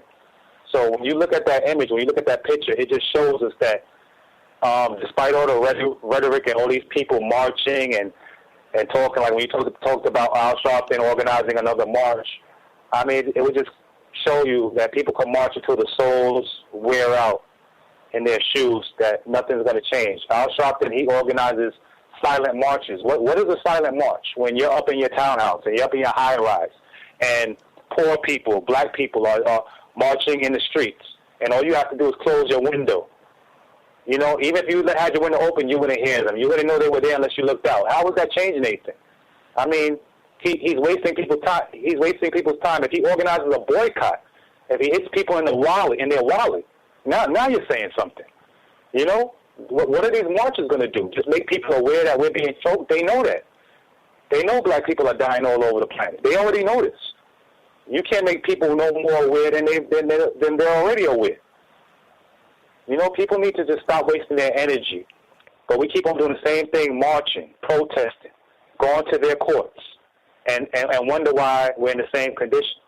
Because it's meant to be the same. It's something that it's not going to change. It's just going to transform itself. It's just going to turn into something else that might appear to be changed, but it's not going to change your condition at home. It's not going to change your condition in your daily life. So, you know, that picture of Radio Raheem being choked and Eric Gardner today, it just shows to me that nothing has changed, nor will it change. In another couple of years, we could add a third picture of another black man being choked, and there'll be a trio if we allow things to remain the same and just say enough for this. No more marching. People have marched before us. People have been marching before I was born. And now I'm here and I'm still living through it. It hasn't made my life any better. I just got here. You know? People are calling me a racist when I don't even have any power to exact racism on white people. It's been going on before I was even on the planet, before I even was even a thought. And here I am living in it. You know, black people, they've done a lot of things in the past so that I wouldn't have to suffer what I suffered. They fought in wars. They're in the Olympics, going all over the world trying to win events for America to come back and get recognition for black people. And we're still being treated the same. So, I mean, I don't know what more do black people have to do to prove to white people that we're human beings and that we should be treated with respect and dignity and not hunted and not framed. Have our lives being made impossible just so you could justify doing the same thing you did to us while our ancestors were slaves. It's the same thing. They put us in desperate situations so that we have to survive under all their oppressive laws and rules and regulations and policies, knowing that a few of us have to slip up if we're going to eat, if we're going to keep the lights on, if we're going to keep a roof over our head. And they're just waiting for you to slip up. They know statistically you have to slip up. Somebody has to take a chance. Somebody has to do something they wouldn't normally do. I don't care if it's rob a store or cheat on your taxes. Someone has to do something to make ends meet. Because not everybody's doing it for themselves. They're doing it for their children.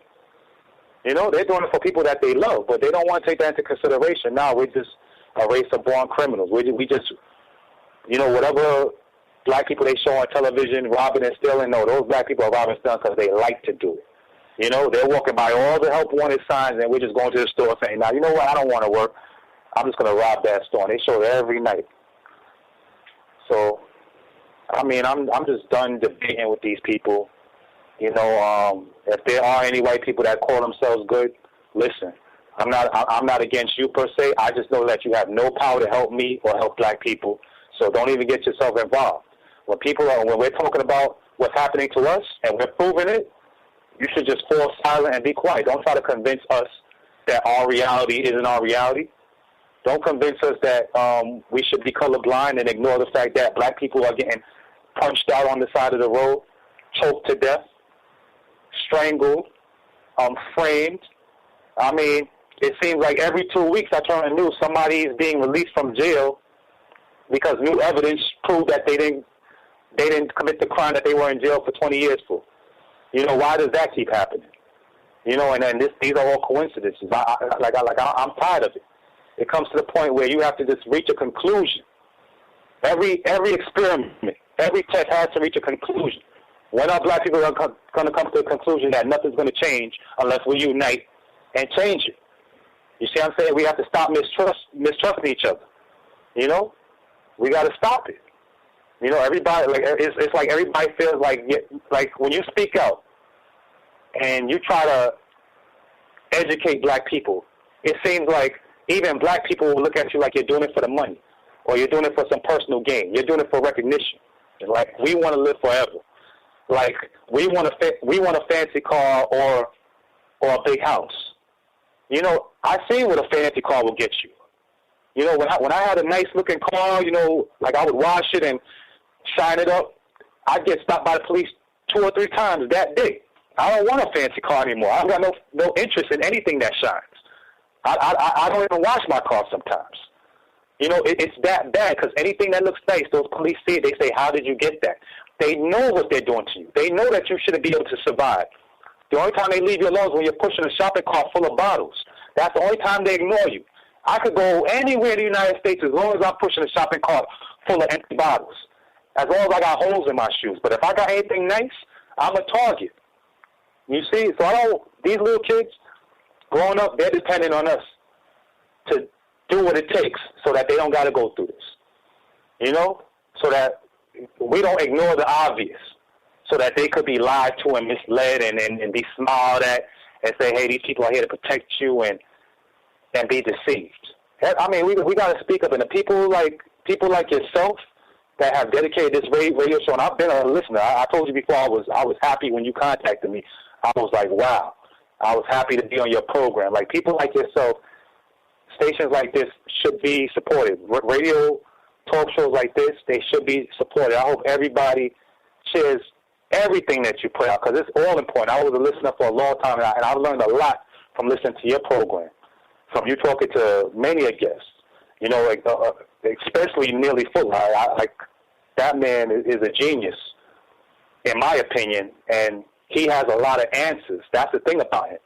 He's not just talking about old things. He has answers and solutions and plans, and people need to start acting on it because the condition that we're living in is crazy. Everybody's waking up and they're going to jobs. I mean, like, I really simplified life. I was like, what does a human being need? All we need is a roof over our head, food to eat, temperate weather so we don't freeze or overheat, you know, just something in the shade. Why do we got to work so hard? Why we got to be stressed out? Why don't we even have time to think, most of us?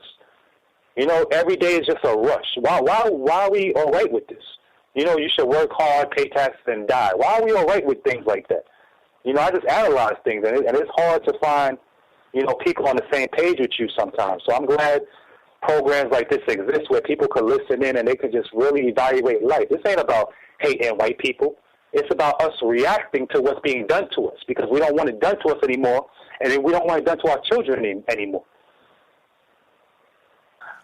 Well said. Well said. I think one of your earlier videos, it was a black male who had been pulled over, and I think, as you said earlier, I think he was very pleased that you were recording. I think he had said repeatedly he felt like if you had not been recording that he might have went to jail or things could have even been way worse for him. And even though they did throw his stuff all around and messed his vehicle out, I think he was in a nice vehicle as well. And they harassed him in the whole nine. But I think you all were saying in that exchange, he was telling you to be careful with what you're doing, and it could be dangerous, and, you know, they could come after you. And you said, you know, hey, it's about making sure that this doesn't happen to other black people. You're a father, making sure that this doesn't happen to my children, your children, anybody else's children. Just trying to make sure that you can do the best that you can individually to try to improve this situation. I think that's great attitude for all of us as black people, black children, black males, black females. Just do what you can to try to solve this problem and make it better for other black folks so they don't have to continue to go through this, so we don't have to add any more names to the shirt of death. Eric Garner and Eleanor Bumpers and Kamani Gray and all these other folks, so we can stop all that, pay them their respects, and no more. Get this problem solved and stop messing around, just realizing what we're dealing with, the system of white supremacy. Again, the YouTube channel, I would encourage everyone to visit. You go to YouTube, it is NYC Resistance. Again, and it's all one word, easy way you can locate, NYC Resistance, all one word, no spaces. If you follow me on Facebook or Twitter, I tweeted it out, put it on my Facebook page as well, so you can just click it from there. It'll take you to the page. You can check out all the videos he has over the past 6 years, Some of it is hilarious. We get to see where the police hit a white man in the throat. Where you just get accustomed to mistreating people, and hey, even a white person can get it from time to time. And then some of the more serious stuff, where it is lots and lots of black people being terrorized, even a black 10-year-old being arrested by New York's finest. Definitely check it out. Nycresistance. Excellent material. You can follow him on Twitter as well. I think my cousin even listened to this program, and my family is generally not interested in this sort of thing. So right on. Guess we did something constructive. We will definitely look forward to having you back on the program, and make sure I plug Mr. Fuller as well, because you had said when we talked previously that you're a big fan of his work. You can get anyone listening out there if you need Mr. Fuller's book, the Word Guide, the Code Book, producejustice.com. Producejustice.com. You can get the Word Guide, the Code Book, both. You can even get them at a discount if you get them both together. But thoroughly enjoyed having you on the program, sir, and we will look forward to having you back on the program again. Definitely stay safe. I know it is hazardous work, what you're doing. Stay as safe as possible, and please continue exactly what you're doing, invaluable work. And I think a lot of non-white people definitely appreciate and benefit from the content that you have posted. So please continue your efforts, sir. Thank you, sir. It was a pleasure being on your show. Pleasure was ours. Pleasure was ours.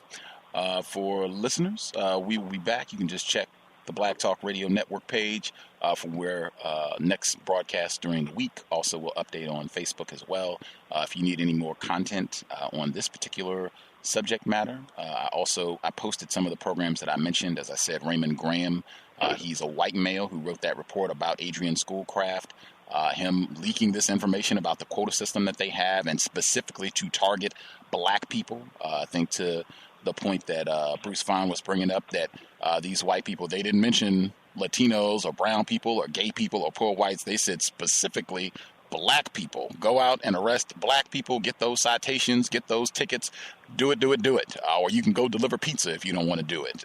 But that program from 2010, another one that I think has a lot of great information, Robert F. Wintersmith, he wrote the book Police and the Black Community, where he basically lays out what we've been talking about in saying that this is the foundation of how the police department was created, and this is what you can expect them to do, terrorize black people. It shouldn't be a surprise. This is what they were designed to do. That's what his book is all about. That's what we talked about. He was on the program in the summer of 2011.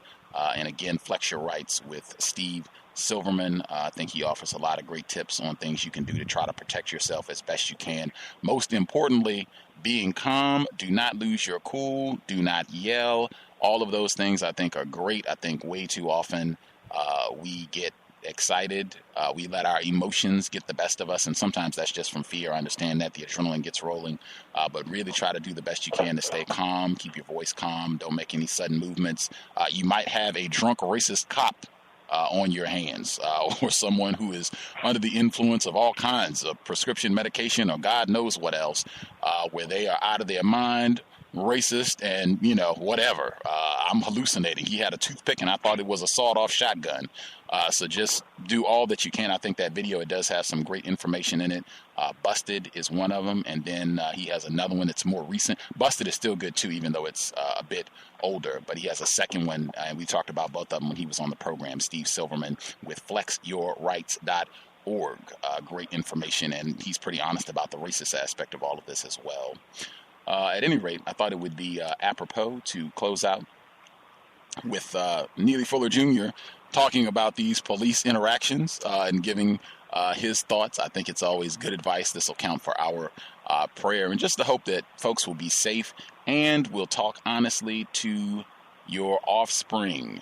I have the photograph that I have with this program. It is of a black female being snatched by her hair by one of New York's finest. And if you can see the image where the officer, I mean, it is the epitome of evil, and just the look that he has on his face. And he's snatching a black female who's already handcuffed. It's not like she can do any harm or anything of that nature. And it's just like, I'm in a position of power. That's what we do.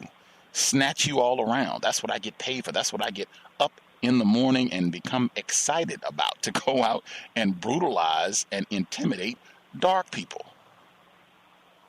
Just that enough, I think, would be, I hope, encouragement to talk honestly with your children about racism, about how to safely deal with white people, and how to navigate if they are stopped by enforcement officers. It is life-saving. You do not want to be the next one on television crying and talking about a loss. Really have an honest conversation and just try to share information about how to protect your life. And even just so you can avoid the whole lockup and all that. Like, even if they don't kill you, you don't want to be harassed and handcuffed unnecessarily. Where you can just do your best, navigate that situation, and then file a report or whatever you want to do afterwards safely. With that, we'll hear Mr. Neely Fuller Jr. Thanks, everyone, for tuning into the program. We will end things when the segment concludes. So thanks all for tuning in. I hope it was constructive. Remain safe for the weekend. Replace white supremacy with justice as soon as possible. Kill this man. Oh my God. They gonna kill this man.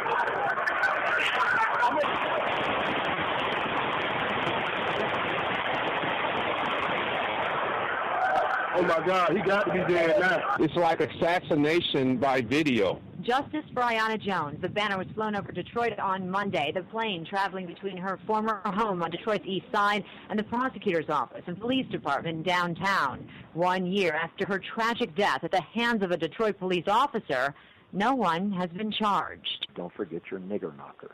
I'm very lucky to be alive today. Luina sat down with us this morning on Good Day New York, and he talked about moving forward after his incident and how it sent shockwaves throughout the city.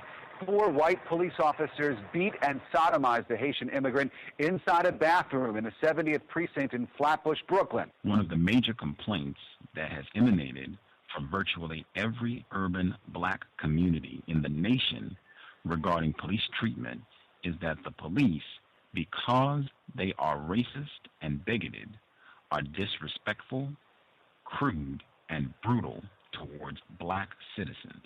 Many emotionally unstable whites are attracted to the job because the authority that is characteristic of the police role affords an opportunity for them to act upon these prejudiced, sick attitudes. The cop instead pushed her against the wall, and her son was on his back at the time, and he raised up and asked, "What are you doing to my mom?" And the officer shot him while he was on the ground. The car belongs to the Tolans. It wasn't stolen. Police say Robbie Tolan and his cousin were unarmed. As for the officer who shot him, he is white. Well, in California, a white California transit cop who shot and killed an unarmed black train passenger is now a free man, and a judge's decision to let him out of prison early sparking some new protests.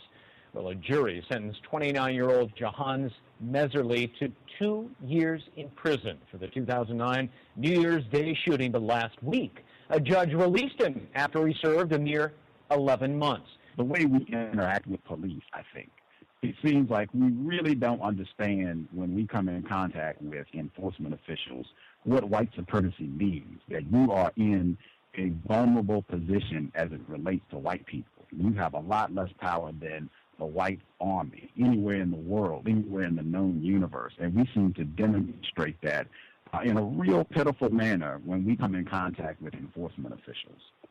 Could you share your view on that? Yes, and it's codified, too, exactly how you should act at all times, without exception, and that is comply, both by word and deed. Do what you're told. Get out of the car. I don't care what kind of names they call you and all like that. If you're told to get out of the car, get out of the car. If you're told to put your hands in there, put your hands in there. If you're told to halt, halt.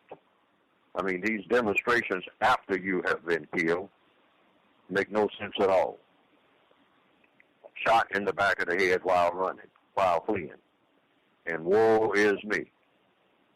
Police brutality over and over again, decade after decade. Stop playing. There's nothing to play with. Put your hands on top of the car, put your hands on top of your head, drop to your knees, whatever you're told to do, for a very logical, and I'm going to emphasize, logical reason. You're in a vulnerable position. You're not in position to show opposition. And when you think that you're in position to, 99 chances out of 100, you are going to lose big time. Now, we haven't learned that by now. Then we need to take some more lessons and have what I'm saying now repeated over and over and over and over and over and over again until it sinks in. Because of what? The evidence. The evidence shows that running down the highway with a helicopter overhead usually gets you nothing. Stolen vehicle. Barricading yourself in some type of house or hut. And talking about you not coming out. The record shows you come out, dead or alive. And then people gathering around, throwing themselves over caskets over and over again, photograph after photograph. Mothers, aunts, cousins, homeboys with plenty of dreadlocks and tattoos, throwing themselves over Catholics, over caskets, coming by an open casket, rest in peace. On the fence, teddy bears, candle lights, speeches about something got to be done about it. Stop playing like you're tough when you're not. That's the message. You're a prisoner of war. Act like one. Name, rank, serial number, hands in the air. You've been captured. Don't act like you haven't been. They've already got a make on you. Already got your fingerprints. You've already been computerized for life. Don't play like you have some kind of secret army, because you don't. You're alone. 3 sets of blinking lights. Get out and do what you're told. And no lip. None. Prisoner of war. Show some intelligence. But even as I speak now, there's somebody out there who isn't. Driving down the highway 40 miles an hour, driving up in people's yards and all like that. They're going to be dead in the next 5 minutes. And the report's going to say, it looks like he was going for a gun. You already know that. Why act like you don't? Everybody out there who's doing that kind of stuff, who's within the sound of my voice, that's who I'm talking to. You know the routine. Don't play like you don't. We play too much. Play, play, play. Everything is a movie scene. Very serious about nothing. About not being very serious. You haven't done anything? What are you running for? If you have done something, what are you running for? How far do you think you can run? To the moon?